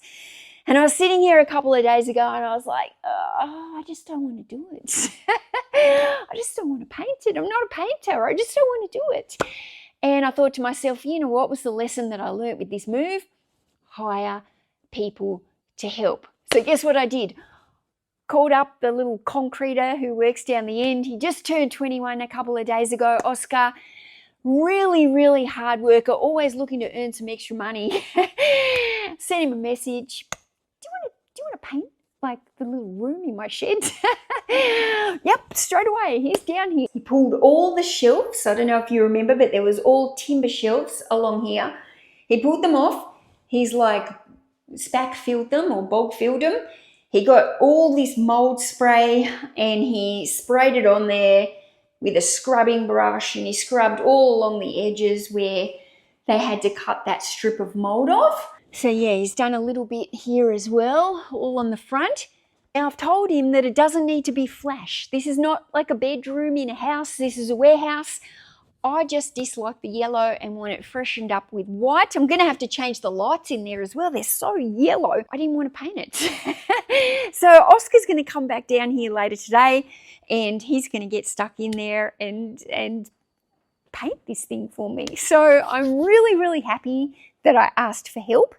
And I'm just like, I feel really good about that. Like, I should have asked for help when I moved. I didn't ask for help. Another job, I need to just learn to outsource these tasks that I don't want to do. My time is better off spent doing the inventory and the stock take than painting that wall. So super happy, super happy. Guess what? I've had a sale. While I've been talking to you, I got my first sale. 9:31 the sale came through and this is now 9:55. I didn't hear a cha-ching. I'll have to put my phone on. Okay, what have we sold? We've sold some computer magazines. It's gone to a repeat buyer, and they were originally $67.99. He has got them on the 40% off, $40.79. Yes. First sale. We're back, guys. We're back on the board, $40. Nice, let's go. Now I'm going to have something on my graph. Yes. I've gone from 100% down to 99.6% down. I'm going to pick this straight away though. It is on FF41591 down here. I can see magazines anyway. 1591. Yes. Yes. Okay. We're good. We're good. We're good. Hallelujah. Hallelujah. Oh, I'm so happy. We're back on the ball. Yes. First sale. Thank you. Thank you, thank you, thank you. I got another sale. Woo! Reader's Digest World Atlas. Oh, sales never made me feel so happy. Oh, I was being so paranoid. I've just been stressing about it so bad, how it's going to go. 2 sales. Yes, we're back in the algorithm. We're back in the algorithm. Okay, well, this is how the warehouse is looking. Probably not that much has actually changed. Oh, yes. I got these benches set up for my shipping station. This bookcase is very much annoying me. I can't wait to get that back into the office once the office is painted. These are the shelves that came out of the office that I didn't want. So I don't know, Tom might want them, I'm not sure, but they were just kind of like at a height where I was worried about bumping my head, or you can't stack things up properly if you've got those shelves running around the whole middle of that little small room. So yeah, I've emptied another cage as well, just over the last week or something, when I've just been in here quietly pottering around. I've done some more sorting of books. So got one more cage done. I've got books here that are waiting to photograph. I really need a big photo session. You can see all these books here are ready to go. Once I've cleared some space here, start moving some of these books over here, and then we'll start moving down into the next cage as well. So I've given my packing station a nice tidy up. I've got everything. I've got my mini shrink wrapper here now. I've cleaned these all out and now they're really nice and easy. So I've got some satchels there, some tapes, I've got some bags. I normally have so many bags that they're kind of squished in there. So now I'll be able to use this to put extra bags. I've got some bulk sticky tape there as well. So yeah, I just kind of cleaned everything out, except there's just stuff here that I've been working on. There's my 2 items that I've sold. Guys, I've had another sale. That makes 3. Looks like it's a bundle on camping cookbooks, like for outdoor camping, travel, caravanning. And it looks like it's going overseas. So that is wonderful. NN10069. Let's go find it. Yes. I can see it. I can see it. I can see it. Woohoo! Oh, this is a heavy bundle to be going overseas. That's going to cost a lot, but that's okay. They've paid enough postage that it will cover it.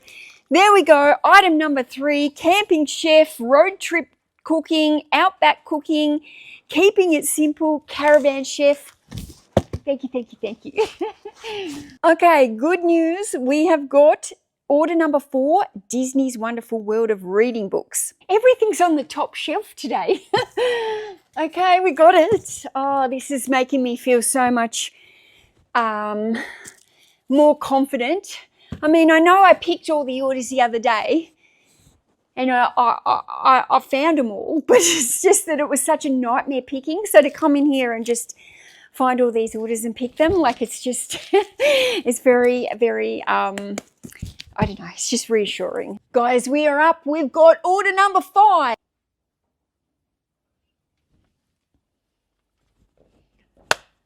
Houston, we have a problem.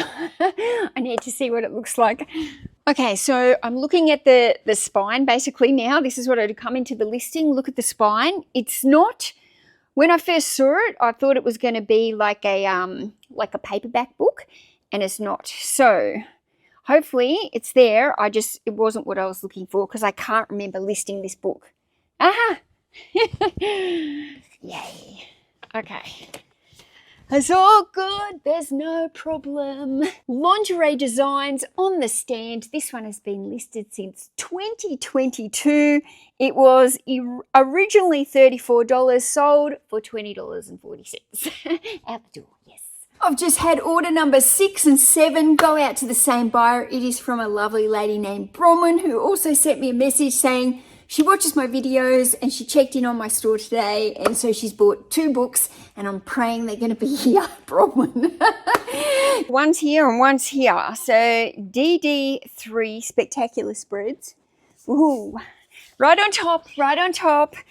And DD2 Beautiful Bowls.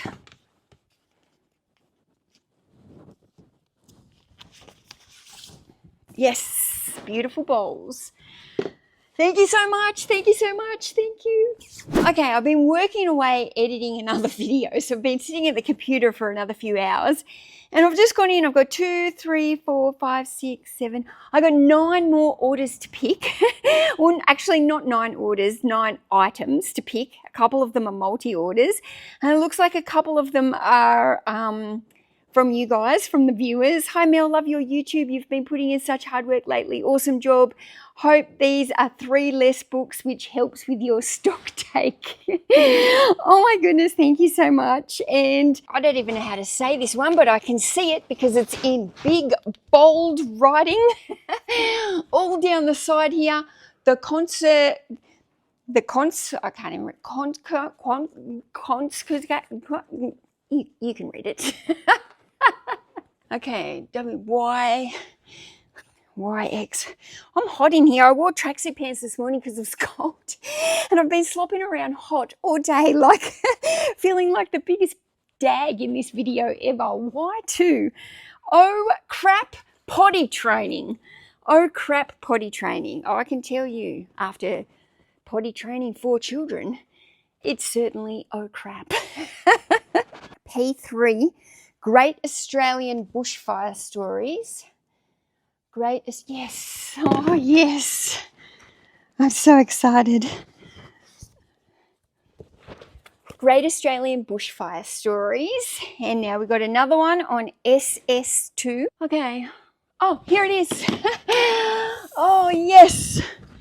Gee whiz, I was getting stressed there for a minute thinking, oh my goodness, it's a viewer's order and I can't find it. Renovating for a profit. That is something I would love to do. I've always wanted to renovate a house for profit.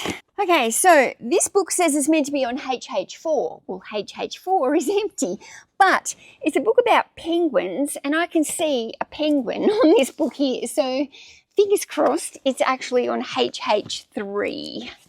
Let's have a look. Woohoo!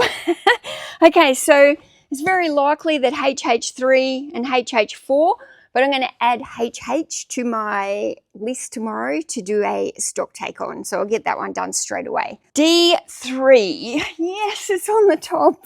The Queen. The Queen by Australian Women. This is actually like a brand new book. Very, very good book.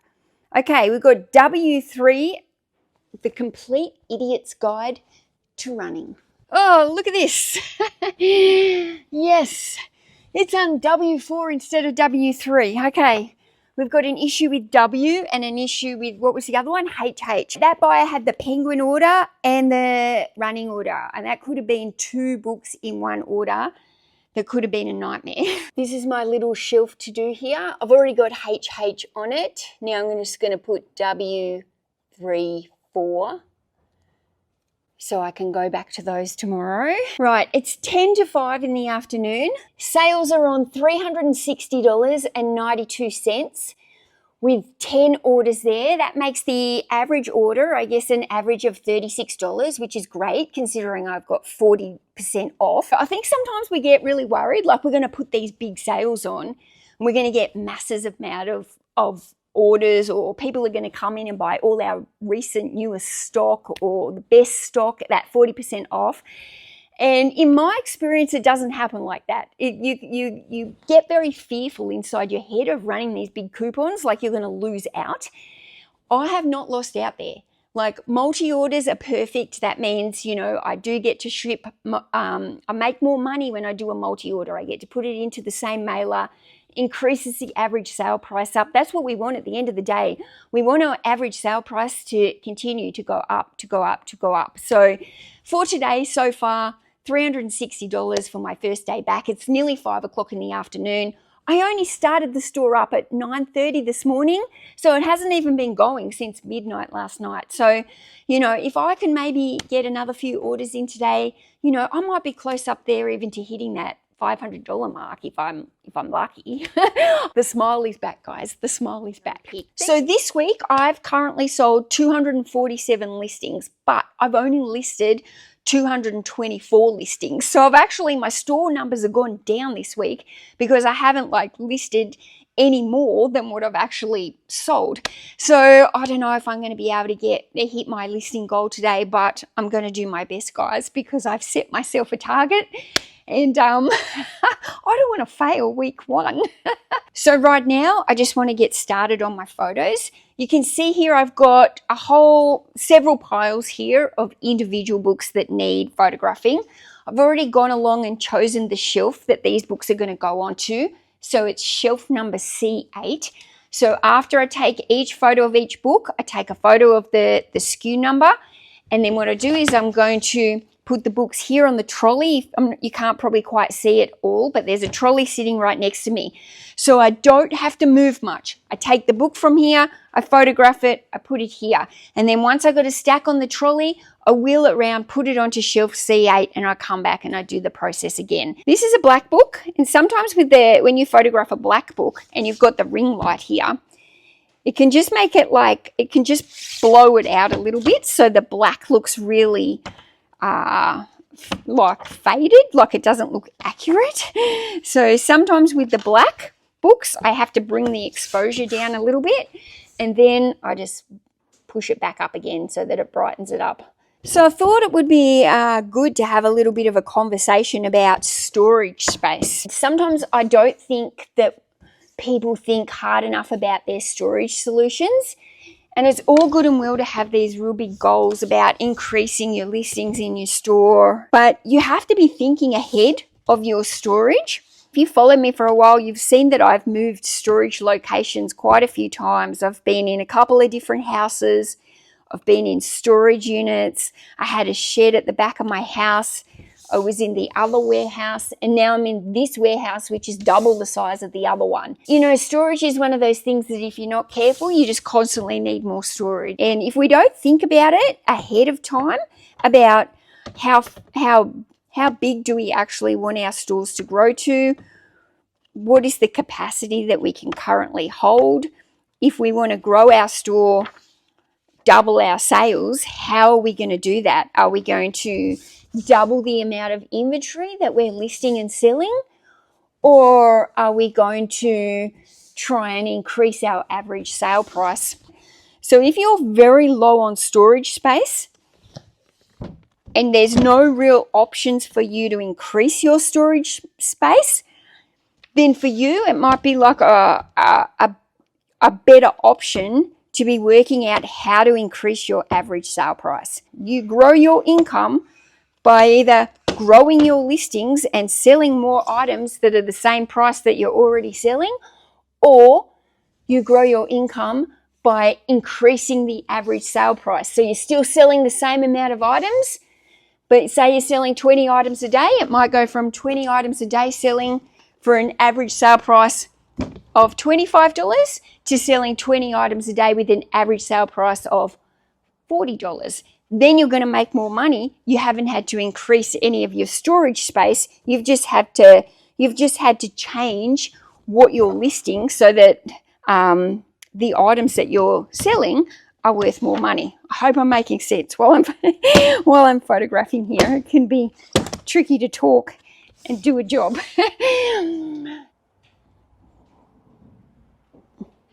Can't see what I look like now, so hopefully that's okay. Now, I'll give you a little tip thing here today. I was talking to a girl the other day, Kelly, in the Tech and Sports Patreon group. She was saying that she was having some trouble with her photos and that it was probably like one of the biggest pain points in her business because she just found her photos were always like the coloring was wrong and they didn't come out how she wanted them to look. And so because of that, like the whole process kind of with photos was getting her down, and she didn't want to, like it was like the most disliked job that she has to do in her business because she was constantly frustrated that she couldn't get the photos to be like the color and everything that she wanted. So one thing I noticed while we were in the Zoom room is she had a blind down in her room, almost the color of this red, like it was like a burgundy kind of color. And I said to her, you know, that burgundy blind, are you shooting with that near you? And she was like, I've got 2 blinds in the room that have to be pulled down. And yes, they're both burgundy. And I think what people don't realize is depending on what's around you will bounce color casts sometimes onto your photos. And then if you've got color casts coming into your photos, it can alter the coloring of your photos. So when you wear white, what you're doing is actually helping to bounce the light around. I was listening to a podcast the other day and they were talking about being excellent at what you do. And they were saying, don't make your decisions or do things based on feelings, right? Because most of the time we don't feel like doing stuff. Like if I thought about it, I'd be like, I don't really feel like doing photos. I'd rather be out there on a Sunday going for a hike in the bush, or I'd rather be out there going sourcing, or I'd rather be traveling in the car with Tom to get the Facebook Marketplace sales, do you know what I mean? And enjoying like a bit of a road trip with him. There's a lot of things that, you know, I could say I'd rather be doing today than doing these books, right? But if you keep telling yourself that's this is how I feel, then guess what? That's how you feel. I think sometimes it's a little bit of reflection needed. Am I doing enough? Could I be doing more? Am I being an excellent reseller? You know, or am I fluffing about, wasting time instead of doing? I've had an amazing week of sales. I've done over $6,000 worth of sales this last week, just selling secondhand books on eBay, guys. I only sell on eBay. All my books are secondhand. I buy them all at the thrift shops, garage sales, Facebook Marketplace, wherever I can find any secondhand book. Warhammer 40,000. Fantastic book. I picked this up in quite a large Warhammer haul not too long ago from one of the Salvo's charity shops. And it came with like a big stack of Warhammer magazines. So I sold this book for $59.99. I only just listed it in November before I closed my store when I was moving into this new warehouse. So it's really only like a brand new listing. But yeah, $59.99 going out for the Warhammer one. As always, when I've got my bundles, I wrap them in plastic wrap. Now, I've shown this before, but people often don't see it. Can you see my hand? I'm actually wrapping the plastic wrap around my hand. It helps to stabilize these books and keep it together. And then I just slip my hand out once I've done it. But believe it or not, wrapping it in this mini shrink wrap, in this plastic stuff, there's a bit of a knack to it. And when you're new and you start using it, very, very awkward. Also as well, like the brand new rolls, when they're full like this, they're actually even more awkward because they're kind of heavy. But yeah, I know a lot of new resellers, when they first start to use the little cling wrap, they find it quite just awkward, I think would be the word. It's awkward to use when you're not used to it. But there's my little tip for you. Put your hand and wrap your hand underneath it and around to help stabilize.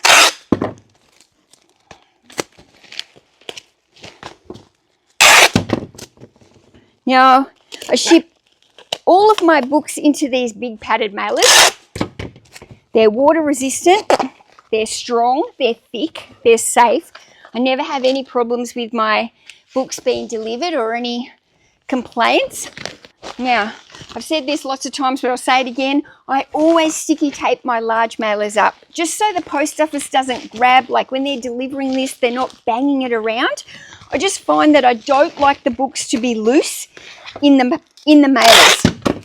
I like them to be tight with the sticky tape. It does take me longer to pack them.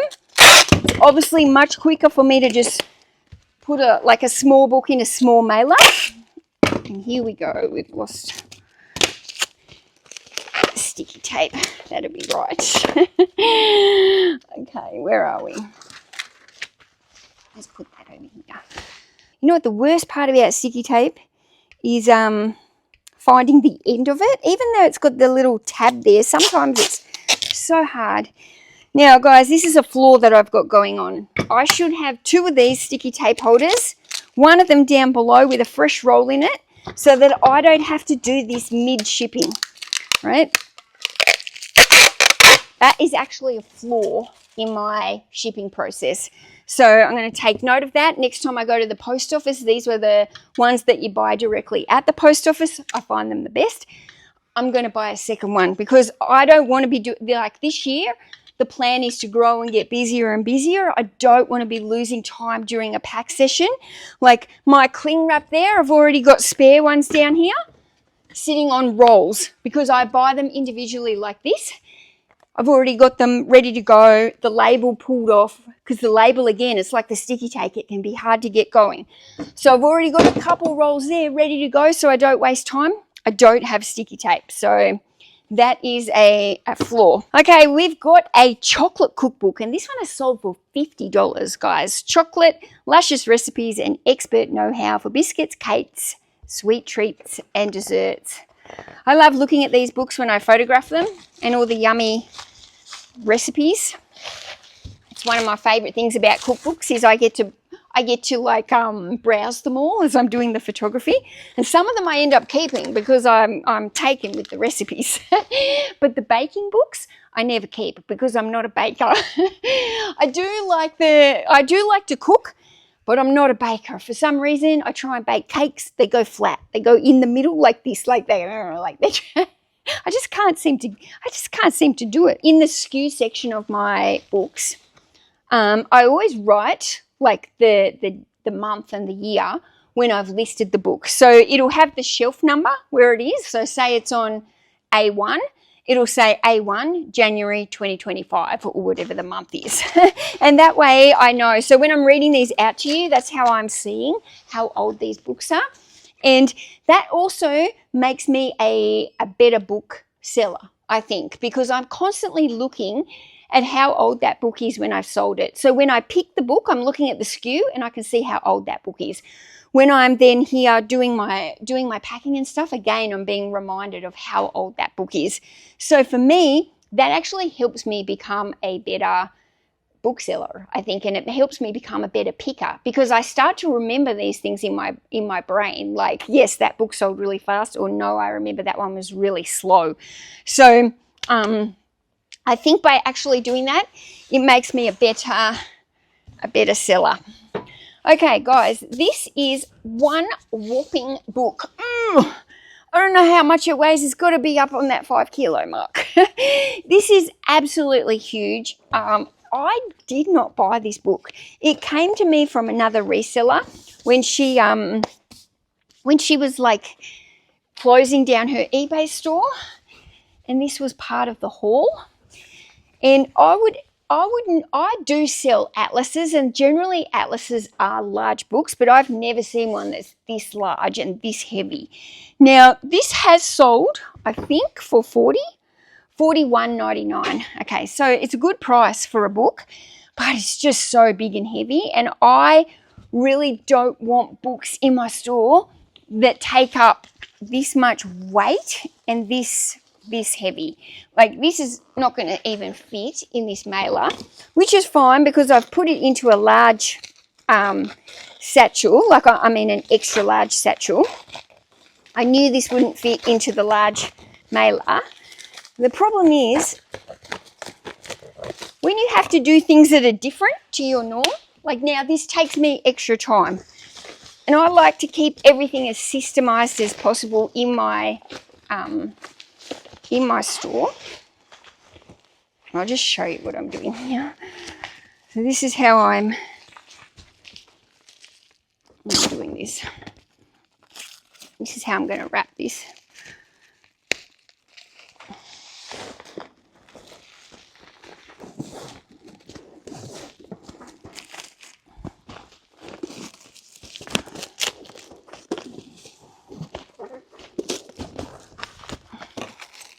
Right, now we're going to get another one. See how it just takes so much more longer than a normal book sale? So as I've become a better reseller, I'm actively trying to not choose items that put me out of workflow and take longer. Like this is the whole reason I don't sell like shoes, and I mean occasionally I sell something weird, but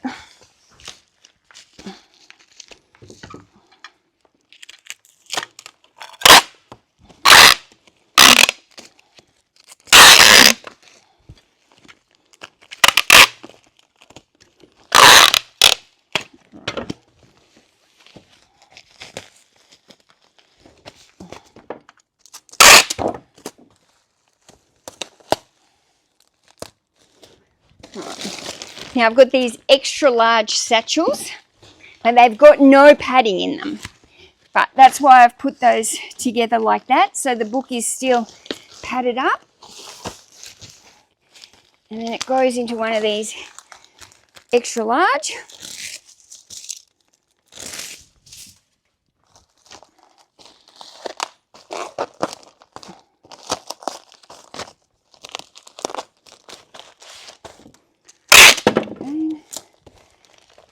Again, I'm just gonna, there's not a lot of room in that, I'm still gonna tape it.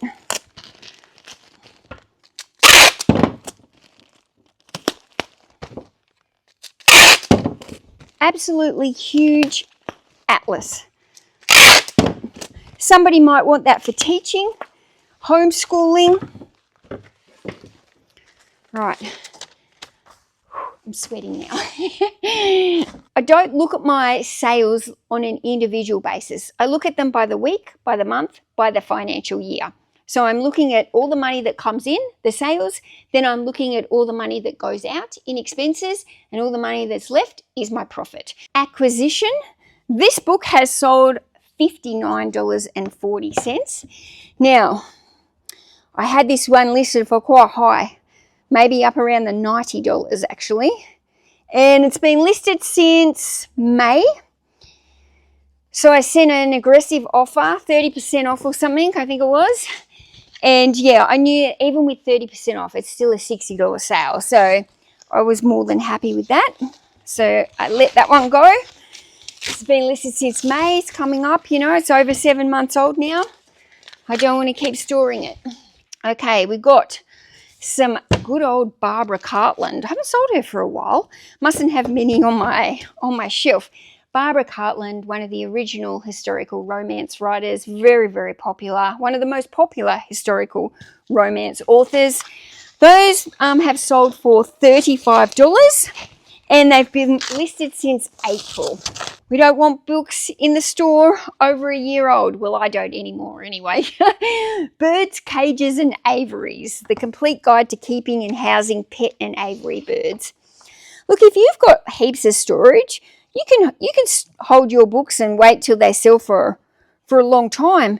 If you're kind of like towards running out of storage space, then you've got to work out a way to get your sell-through rate up. You've got to be able to move some of that older stock in to create room on the shelves for all the new stock coming in. The longer you resell, the better a picker that you become. So like I'm a better picker now than 2 years ago. So some of the books in my store that were put in there 2 years ago, well, I've learned a lot in those last 2 years and I'm a better picker now.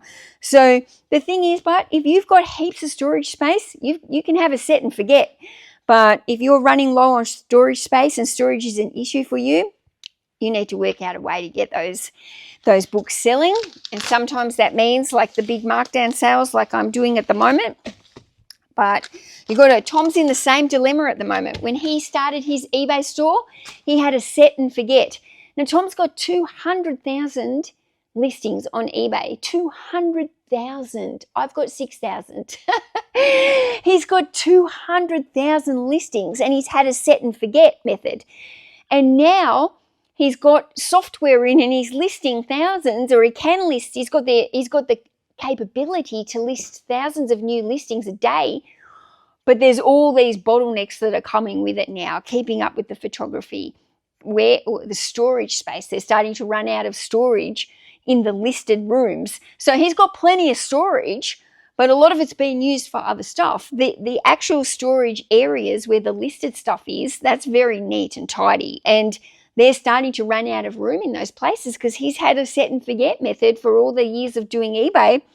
And, you know, now it's only just now becoming an issue for him. It wasn't an issue back then. He didn't care. He was happy to sit on it.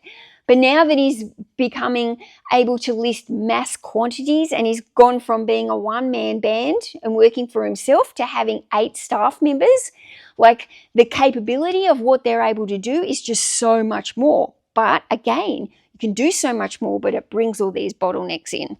Another really nice message here. Hi Mel, just watched your store rebuild video. Congratulations, you're a legend. Love your videos. You are one of the people who has influenced my decision to start my own business this year. Have a great 2025. Honestly, how lucky am I to get these messages from people saying that I've inspired them or I've made them start their own business. And like, I just would never, years ago when I started this business, I never would have expected to help so many people.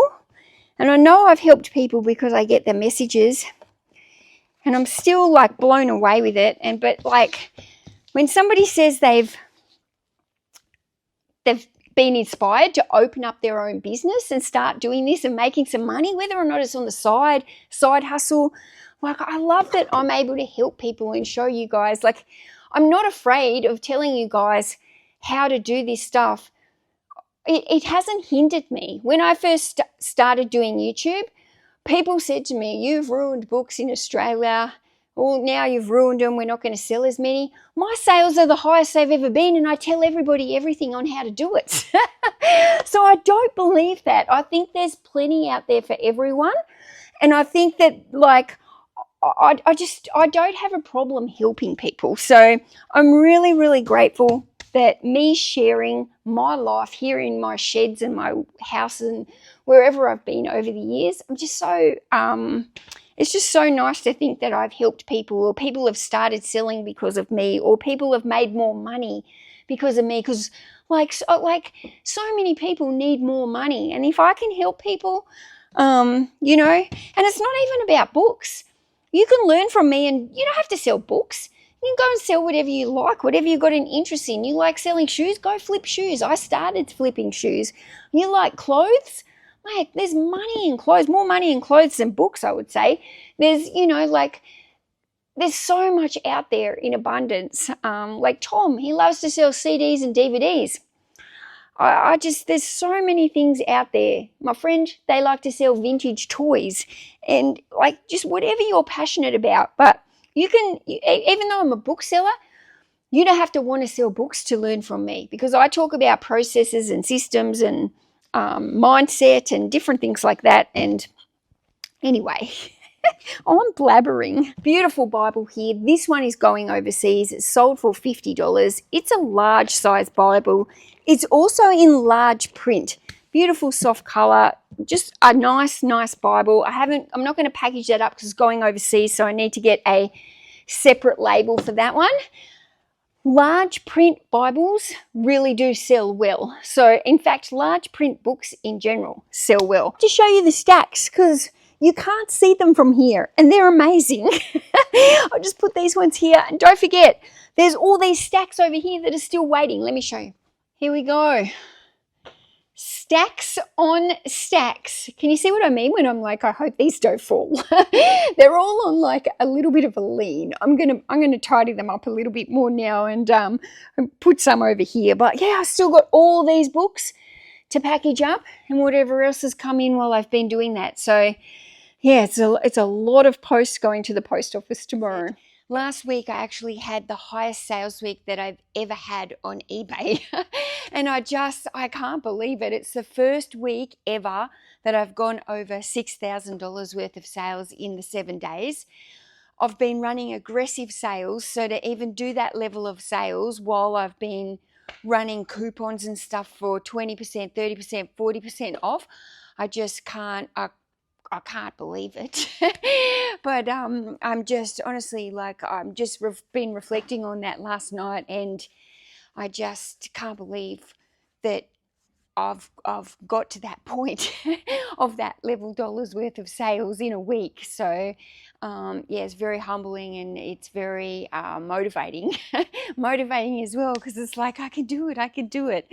I was just about to pick down this aisle and I have to squeeze through the bike every time, but look, Oscar came on Saturday and he started to paint my warehouse for me.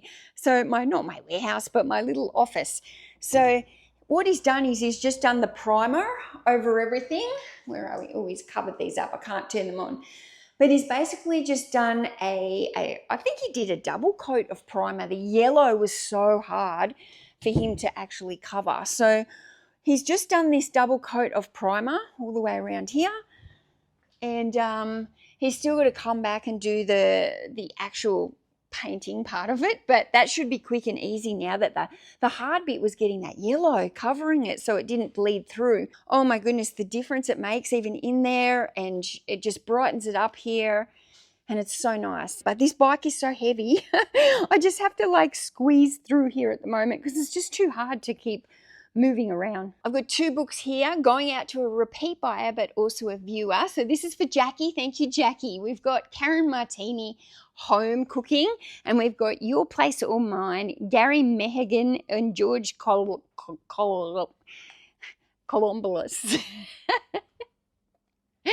Okay, Jackie has paid $34 for these 2 books on sale. This one has been listed since September 23. This one, July 2024. This cookbook has sold for $34.90. It's been listed since February 2024. Further Adventures in Search of Perfection. Now, this is Heston. Look, why can't I say these chefs' name? Blumenthal? I don't know. You can read it. I can't pronounce authors' names. Okay, so anyway, he's a famous chef again. That's all I know. He's famous. Okay, we've got another one down the bike aisle. G10088. Okay, this bundle has sold for $45.99. It is a bundle of 6 Nora Roberts fiction books. So modern, contemporary, women's, CC5, the 4-hour work week. Isn't that everyone's dream, the 4-hour work week? That'd be so lovely. Look at all these orders that are sitting here that I've already packed up, waiting to go. Right, time to get these ones, these ones, these ones, these ones, these ones. I wonder where I put my glasses, because that's going to be a nightmare. Never fear, found them. It's the blind leading the blind. Where are we? Is that even the right saying for that? That sounds pretty good anyway. The blind leading the blind. Got this maths book, and yesterday I couldn't find this maths book, and I was stressed. I had like 150 items yesterday that I was picking. This was the one book that I couldn't find. Anyway, I have done a little bit more hunting and I have found it. So yeah, that one was stressing me out a little bit yesterday. I've been pretty happy. There's not many that I haven't been able to find. There's been a few that have been on different shelves, but I've been able to find them. It is stressful when there's one that's not on the shelf that it's where it's meant to be, and I've got to hunt for it. So getting that stock take done is like vital, but it's just, my week has just been, I've been smashed this week, and it's just trying to keep up and do like the stock take on top. I just know it's going to take me longer than what I expected or assumed, and wasn't being realistic. It's going to take me longer. Stacks on stacks. Now I've got Adele, Adele bought the Bible. Beautiful Bible.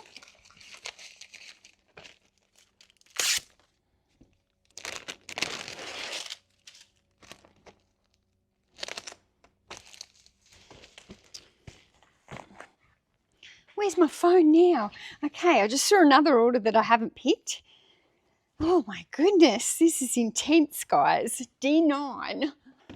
Okay, we've got 3 fiction books here. Actually, 2's fiction, 1's non-fiction.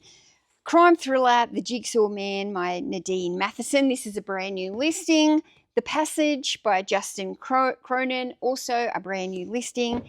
And Missing William Tyrrell, that's a true crime case there. So as you can see, we're all on the crime and the thriller there. This person has bought these on a coupon, so they've got a discount, and these books have been sold for $29.99. Oh, I feel worn out. I'm done. All the orders are picked. All the orders are packed. I don't know how many there was. It's got to be, I reckon there's about 170 items.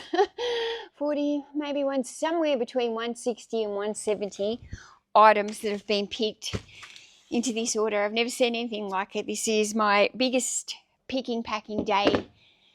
Well, packing day because I did half of it yesterday, but this is my biggest postal run that I've ever done. That's a milestone, guys. We need to celebrate our milestones, and I'm something I want to do better this year is to celebrate my milestones and actually like acknowledge when I've done something or broken a PB. And this isn't going to be the biggest one of the entire year. This is just the start, but nevertheless, it's still a milestone. My biggest week of sales ever. My biggest, order shipment going to the post office today. It's the first of many. They're going to increase, but I've done it. I've hit a PB. And guys, it's thank you to you guys as well, to the people who have been supporting me, that watch me. I'm absolutely blown away. I never knew this could happen to me. I'm gonna go. I should have got a photo to mark this milestone of all these orders. What am I doing? Look at all those stacks, guys. What blows me away as well is there's so many more books in there than actual parcels. Like these packages have got multiple orders, and it's just insane.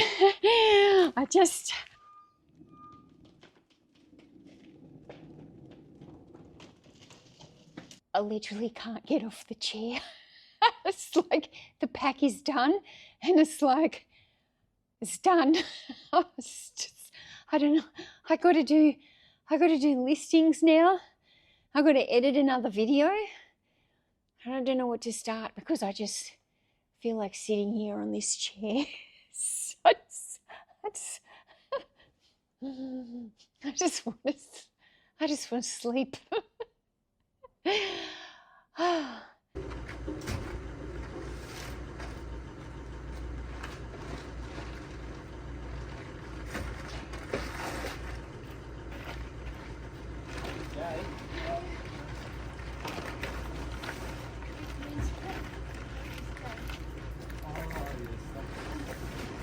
We've got Mondays as well. There's lucky us.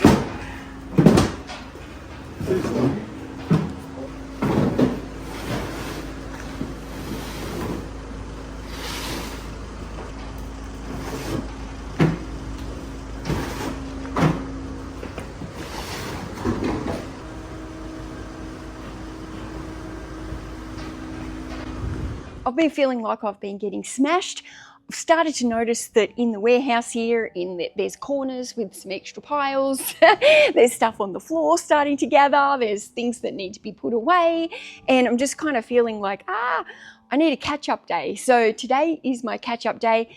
I've still got tasks and everything to do, but I'm just going to do them at a slow pace. There's no hustle and bustle today. And sometimes I just need those kind of days. Okay, so I'm just sending my office out, and I'm also just doing a little bit of admin. There was an order yesterday, multi-order with one book that I just couldn't find, a painting book. And so what I've done is I've sent the rest of their order, and I'm just letting them know that that book wasn't included with the order. So I'm going to refund on that one book, but fingers crossed, I'm going to find the book while I'm doing the rest of the picking, and then I'll just send that book off to them separately if I can find it. Fingers crossed, and fingers crossed that they're okay with that.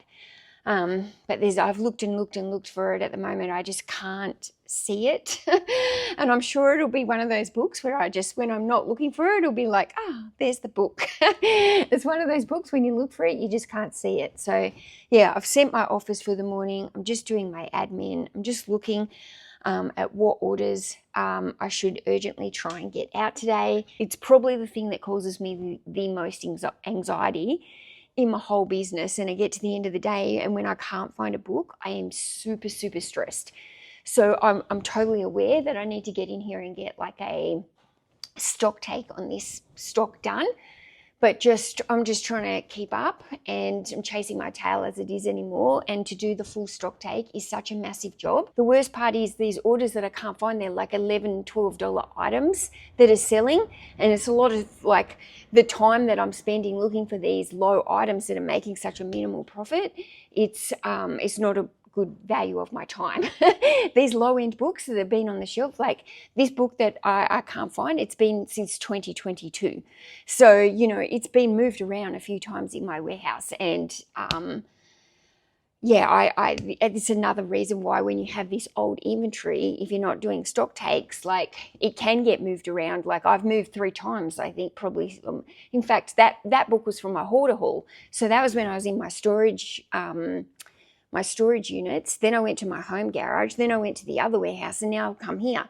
That book's been moved 4 times.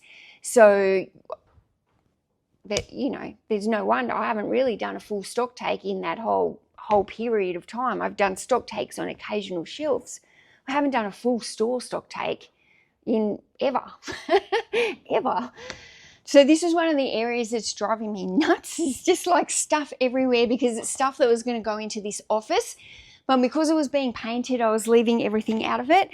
This is one of the areas today that I need to kind of like tackle a little bit. So C7. Okay, this is only a new listing. What else have we got? 04. This bike I'm moving today. I don't care, it's going. This trolley of books is like a shelf that I want to stock take. So I've pulled them all off so I can stock take them, and I haven't had time yet. Now this book says G3 or Z1. So let's have a look. Righto. Well, guess what, guys? It is not on G1, Z1. Yes, here it is. Sometimes it's just me. This book I was searching before on R3. It wasn't on R3. I was starting to feel stressed. Just had another look. It's actually on RR3. So I just, honestly, like sometimes the error is just mine, and I think it's like the stress of not finding it. Cha-ching. It's just me, probably without my glasses. I don't know. It's just me. User error sometimes.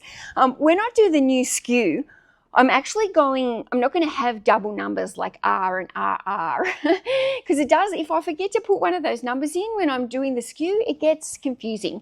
So what I'm doing now is I'm doing each single number, but in here, everything is like A to 5, B to 5, C to 5, and then it goes into double A's.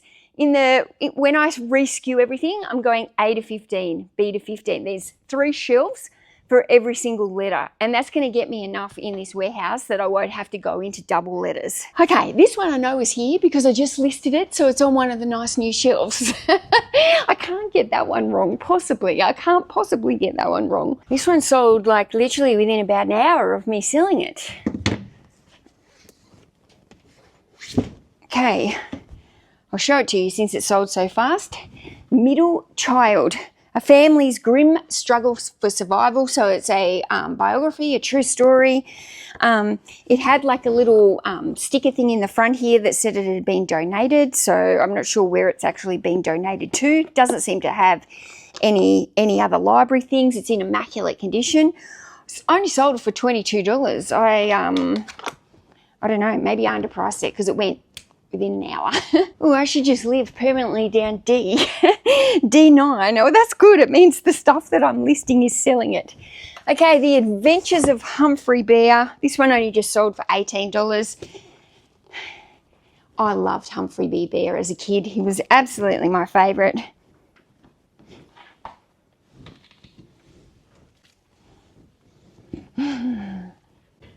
Look at all the gardening books. Come on, Mel.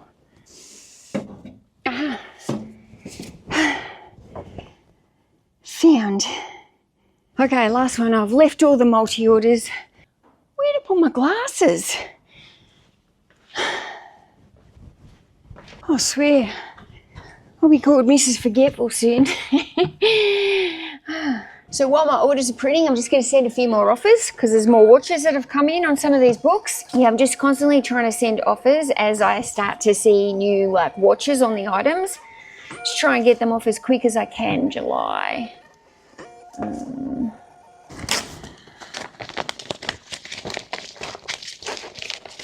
All these labels are feeling curly, which means the paper is getting ready to finish a roll. Probably have to order a whole big bundle of bulk mailers again soon. I've got 5 boxes of small left, 1 medium and no large. Oh, let's just add this to the clean-up pile. After I pack, I'm just going to potter around and clean. I'm looking forward to it. This is one of the best self-help books, 7 Habits of Highly Effective People. Just very popular self-help book, and I think it will be one of those ones that's just forever popular. Not as good as Atomic Habits, I don't think, but definitely a good one about habits. Yeah, so I've been working pretty hard the last couple of weeks. Big days, late nights. I haven't really had much time off, to be honest. And I feel like this weekend I feel like I need to do an outdoor activity. I haven't been getting out to go really for any walks, and yeah, I just feel like I'm almost like craving like some kind of trip into nature, or I just need to be outdoors. We've had quite a bit of rain here lately as well, and I'm just hoping this weekend there's a bit of a sunny day. Maybe Tom and I can take a drive out somewhere where something a little bit different to go and do a walk or a hike. I don't know about a massive hike, but yeah, I just feel like I need. Does that make sense? I don't even know what I feel like doing, but it needs to be something outdoors, and it just needs to feel like I need some sun, and just to get out, just to refresh with nature or whatever it is.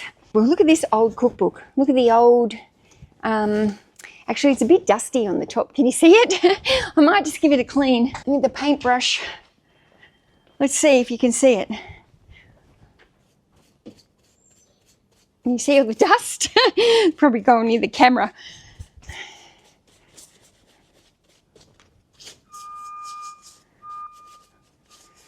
The old black and white photos were so unappealing, weren't they, for a cookbook? But I guess that's all they had. But I bet you some of these recipes for these cakes and these biscuits and these sweets, I bet they're delicious. But yeah, look at the old dust cover on this. It's a much loved cookbook, and I'm glad somebody else is gonna use it and make delicious cookies and bake them. And I forgot the label for it. Now Oscar has finished painting the room for me.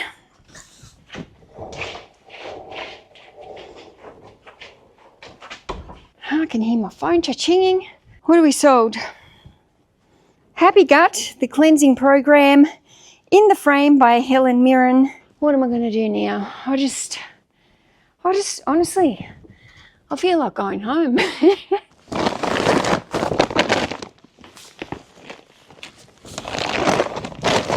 So when you don't feel like doing stuff, that is often a sign of procrastination, if you didn't already know that, guys. So it's about becoming self-aware about it and recognizing those times when you don't actually feel like doing something.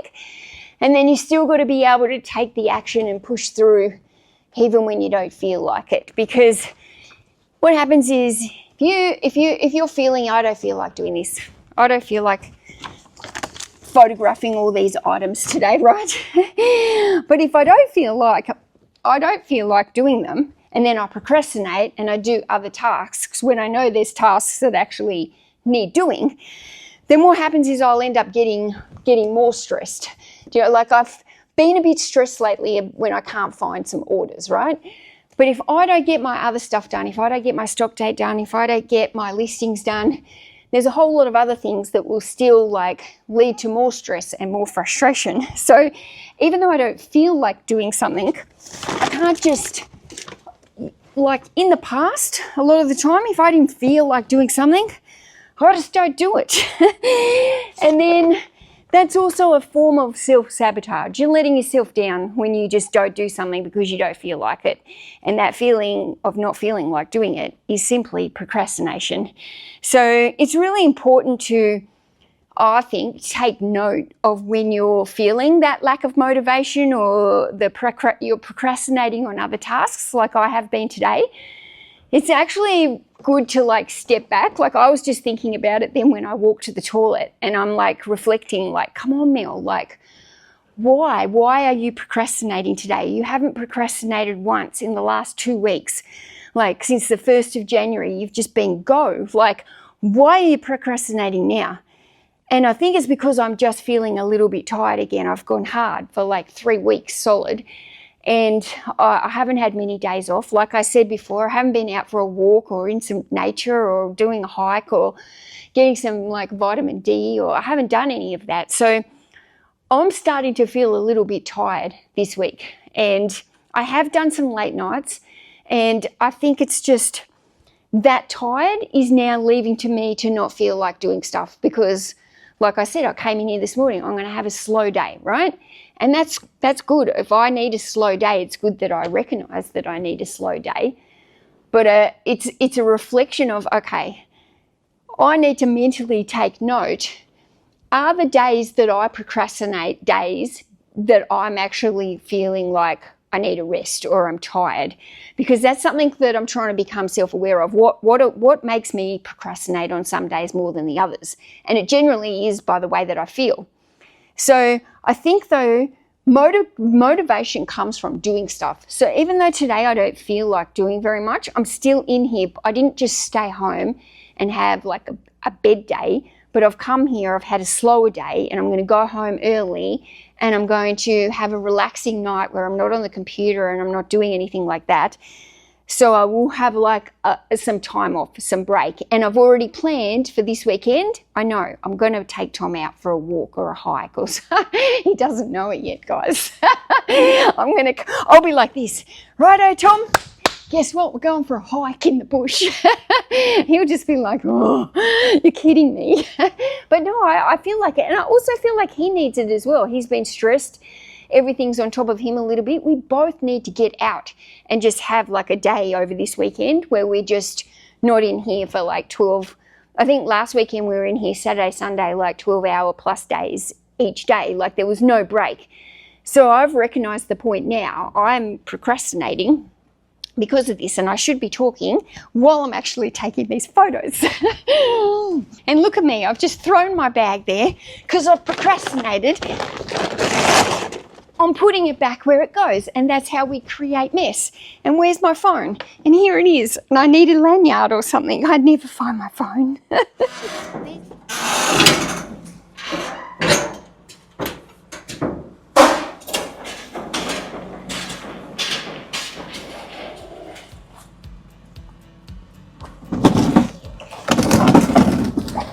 I'm so glad I'm not sorting this cage.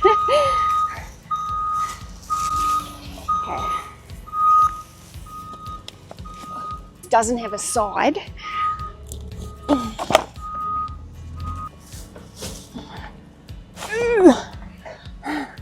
So much to do in so little time. I need more hours in my day and I need more days per week. Thank you. This is the problem with books, especially when you're doing like huge hauls of them. They just very quickly can get on top of you if you're not careful. And you just end up with books everywhere, Barbecue, Italy.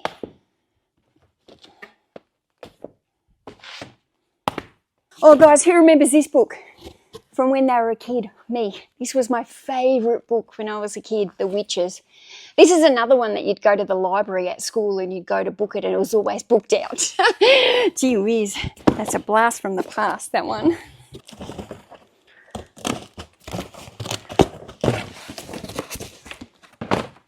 I do not want anything left on this packing bench. Like, at all, like, I don't mind if I bring something here and sort it straight away, but this is to be kept for my packing bench, like, at all times. There's no books to just be left on here like I'm slowly dealing with it. So I just want to get this stuff all off the floor as much as I possibly can. I've got a whole lot of women's fiction that's just kind of sitting here, and I need a lot of this stuff I want to actually bundle. Okay, this photo pile is intense. Feels so much better when everything's off the floor because you can just walk around it. I hate tripping over stuff on the floor. I hate it. So, and as soon as it starts piling on the floor, it makes me feel overwhelmed. Like, look how much stuff I've got to deal with. I might get rid of these bags now because they're in my packing bench way. And these are just simply like, again, I think these are pretty much just fiction books that I need to like deal with.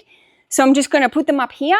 Some of them will be fiction books I might list individually, and some of them are going to be bundles. It depends on the authors. I feel like some of these boxes and stuff, they're just covered in dirt. I might actually go up to the bathroom and give them a proper wash because I don't like touching the books with dirty hands. I like to keep my hands clean.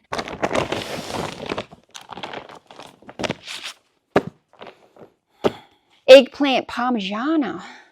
Italian chicken soup. Crisp, hot and sweet beef with noodles. Oh, I love noodles. I love noodles. Oregano lamb stew with gnocchi. That sounds delicious.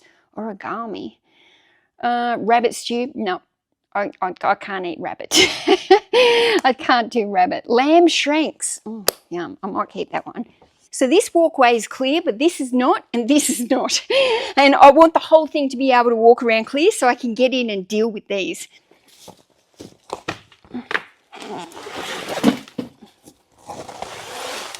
Oh, they're heavy.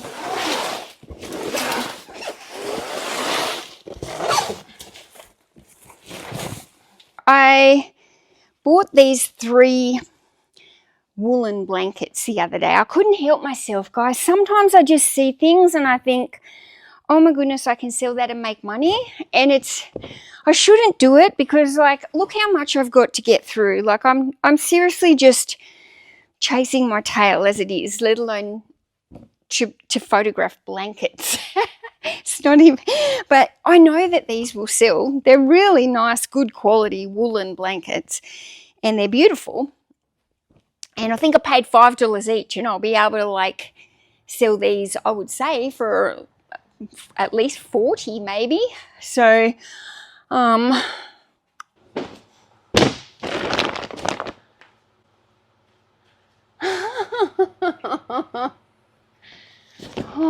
just brought me in a big pile of books that was in his car that were books that I'd bought. I don't know. So I just wanted to have a little look in here, and you can see this is all fiction novels. Some of it looks like it's in pretty good condition. Let's have a look. I mean, the books are okay. There's a lot of Danielle Steele here. I'll make some lots here, but these books look like they're in pretty good condition.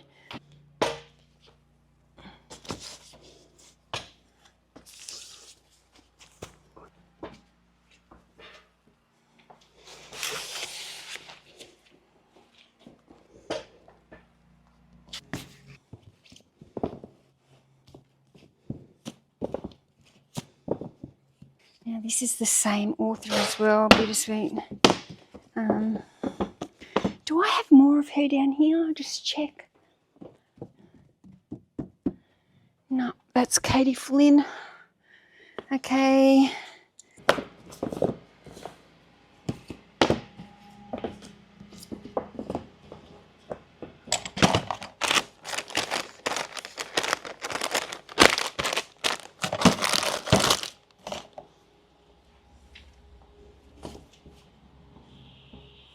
Oh, okay.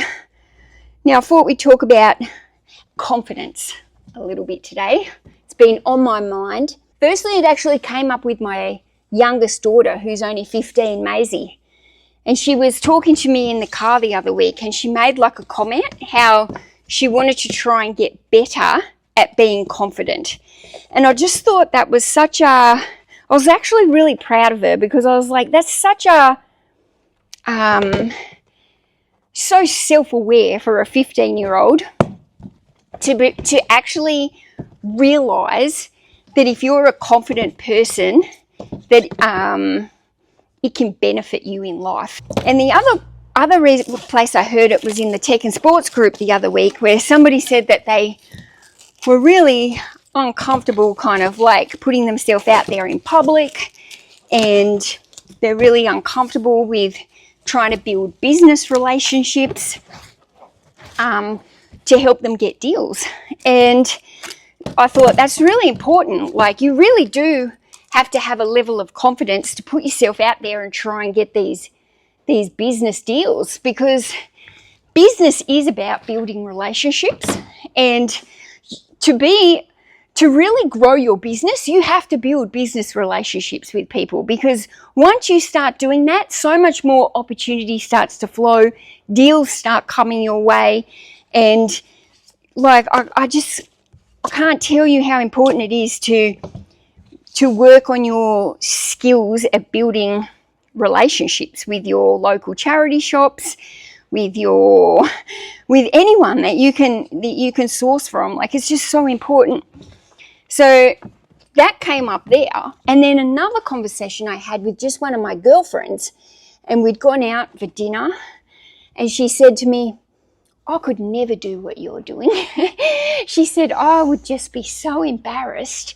She said, I'd feel so embarrassed and so fearful of people judging me and talking about me behind my back and what they were saying about me. And she said, I'd be so fearful of that. Like, I couldn't do it. I could never do what you do. I've not always been a confident person.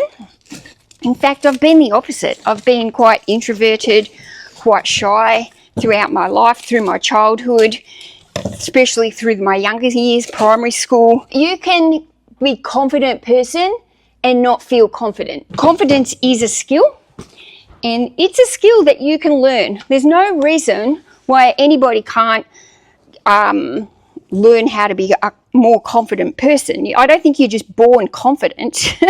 I think it's a skill that you watch and you learn, and the more you practice being confident, the more you can. But I do 100% think the more confident you are, the more you will succeed in your business, and the more your business will be able to grow because of it.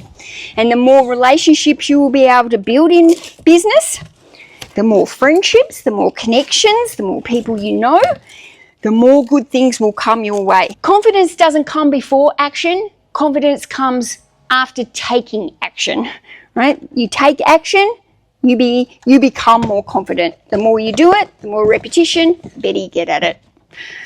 So, yeah, that's my little TED talk.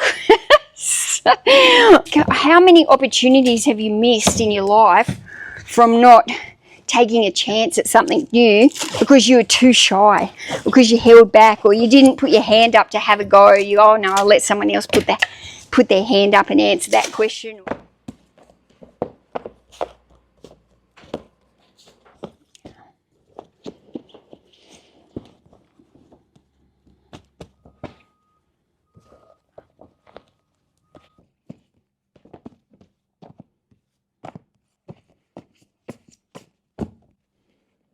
Now, if I'm photographing this book, it's very simple. 1, 2, 3, 4, 5, if it's like this, or if it's 6 like this.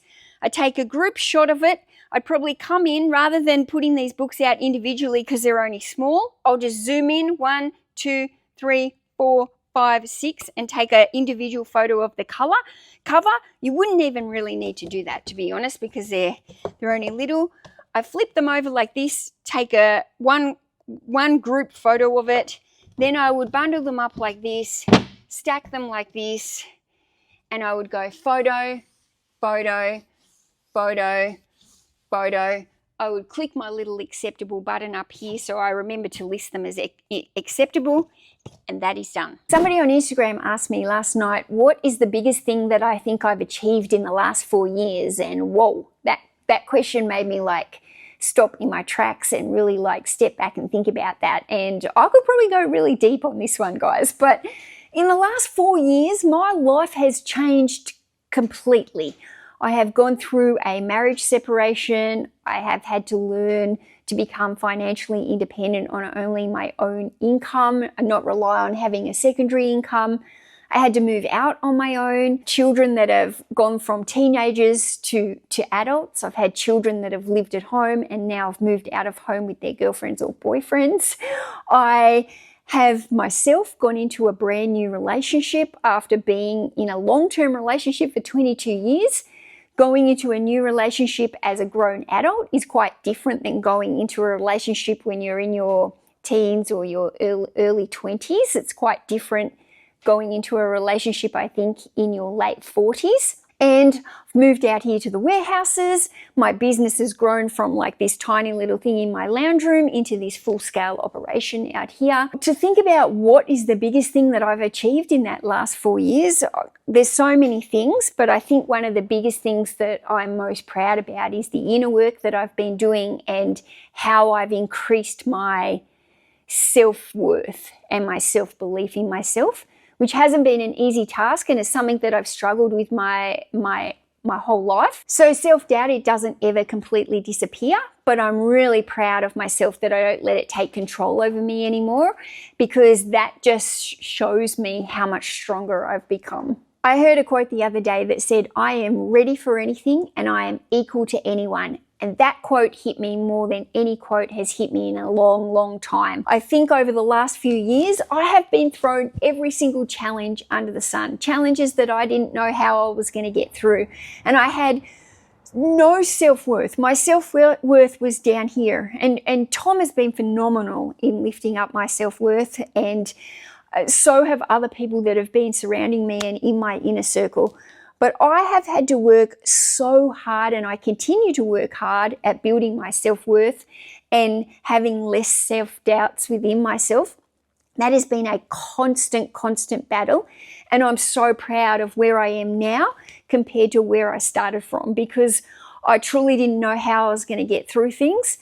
But something that I've learned and proven to myself through experience, resilience, taking action, is that there's nothing that I can't get through now. I can get through anything that is set for me. So for the first time ever, I truly do feel like I'm ready for anything. Throw it at me. Whatever you got for me, universe, I'm ready. I can handle it now. I'm strong, right? I have proven to myself that my self-worth doesn't have to be low, because I can do it. I'm ready for anything. I'm equal to anyone, and I'm going after what I deserve this year. And that is the biggest thing that I'm actually proud of. This was a pretty good bundle. This one is a set of Laura Childs. Now, this is a mystery series. There is 12 books in the series. When I bought these books, I paid 50 cents each, and I've just sold them for $55.99. So that is a great one as well, $55. So at 50 cents each, 12 books, that's a cost of goods of $6. So to sell it for $55.99, winner. It sounds like there's a Mr. Whippy car driving around outside. Do you have Mr. Whippy in America and UK and Canada and Germany and wherever you're from? Mr. Whippy's like an ice cream truck, and I feel like I'm dripping and melting and would love an ice cream.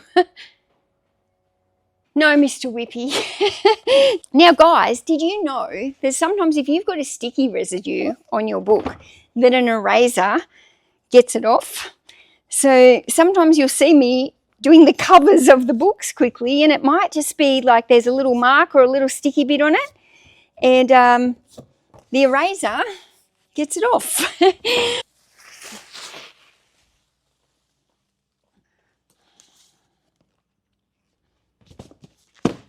As I'm pulling these books over here, I'm automatically taking note of some of these authors that I'm pulling out.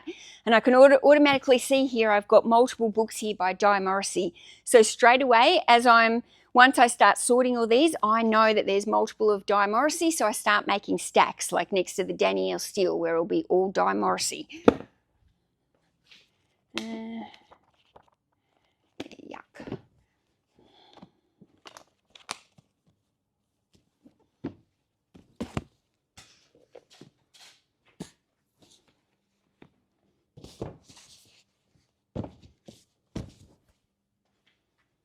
Doing big hauls like this as well, it's not for the faint-hearted. It's not for a new reseller.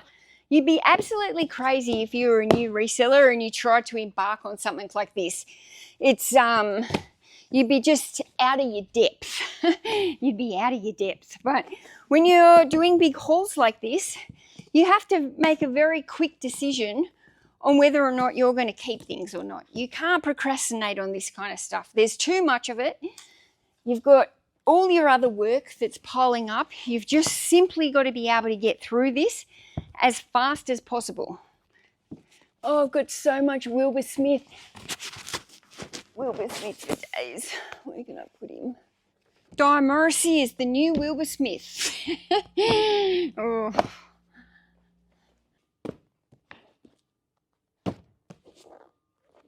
One more down and 15 more to go.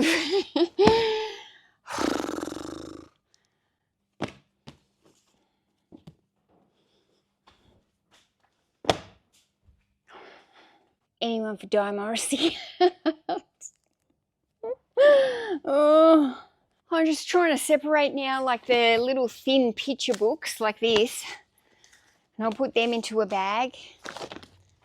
The most important thing for me to do at the moment is just to empty these cages so that, oh, it's just one less thing for me to worry about. That one will get rid of.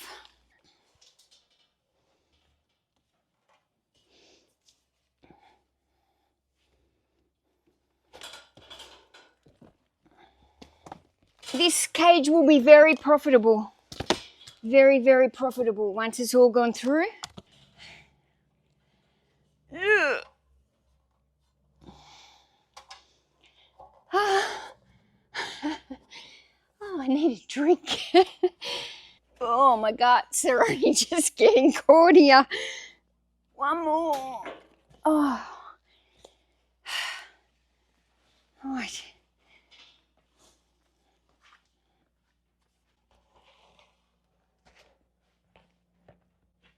Every time I get off this, I'm worried I'm going to stab my butt with this.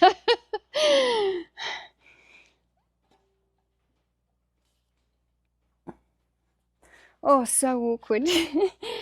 Please don't judge me. Oh my goodness. Oh. 2 cages emptied everywhere.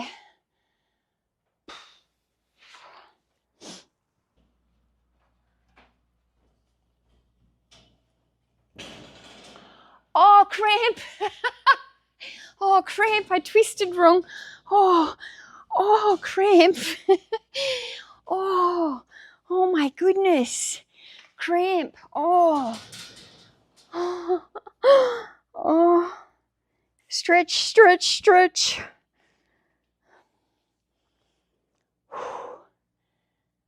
So the sorting benches are full. Look how many of these kids' books here. I've got all the Di Morrisseys here that I need to look at bundling, seeing if there's a few double ups and stuff in there. And yeah, here guys, look at all these books. Absolutely crazy.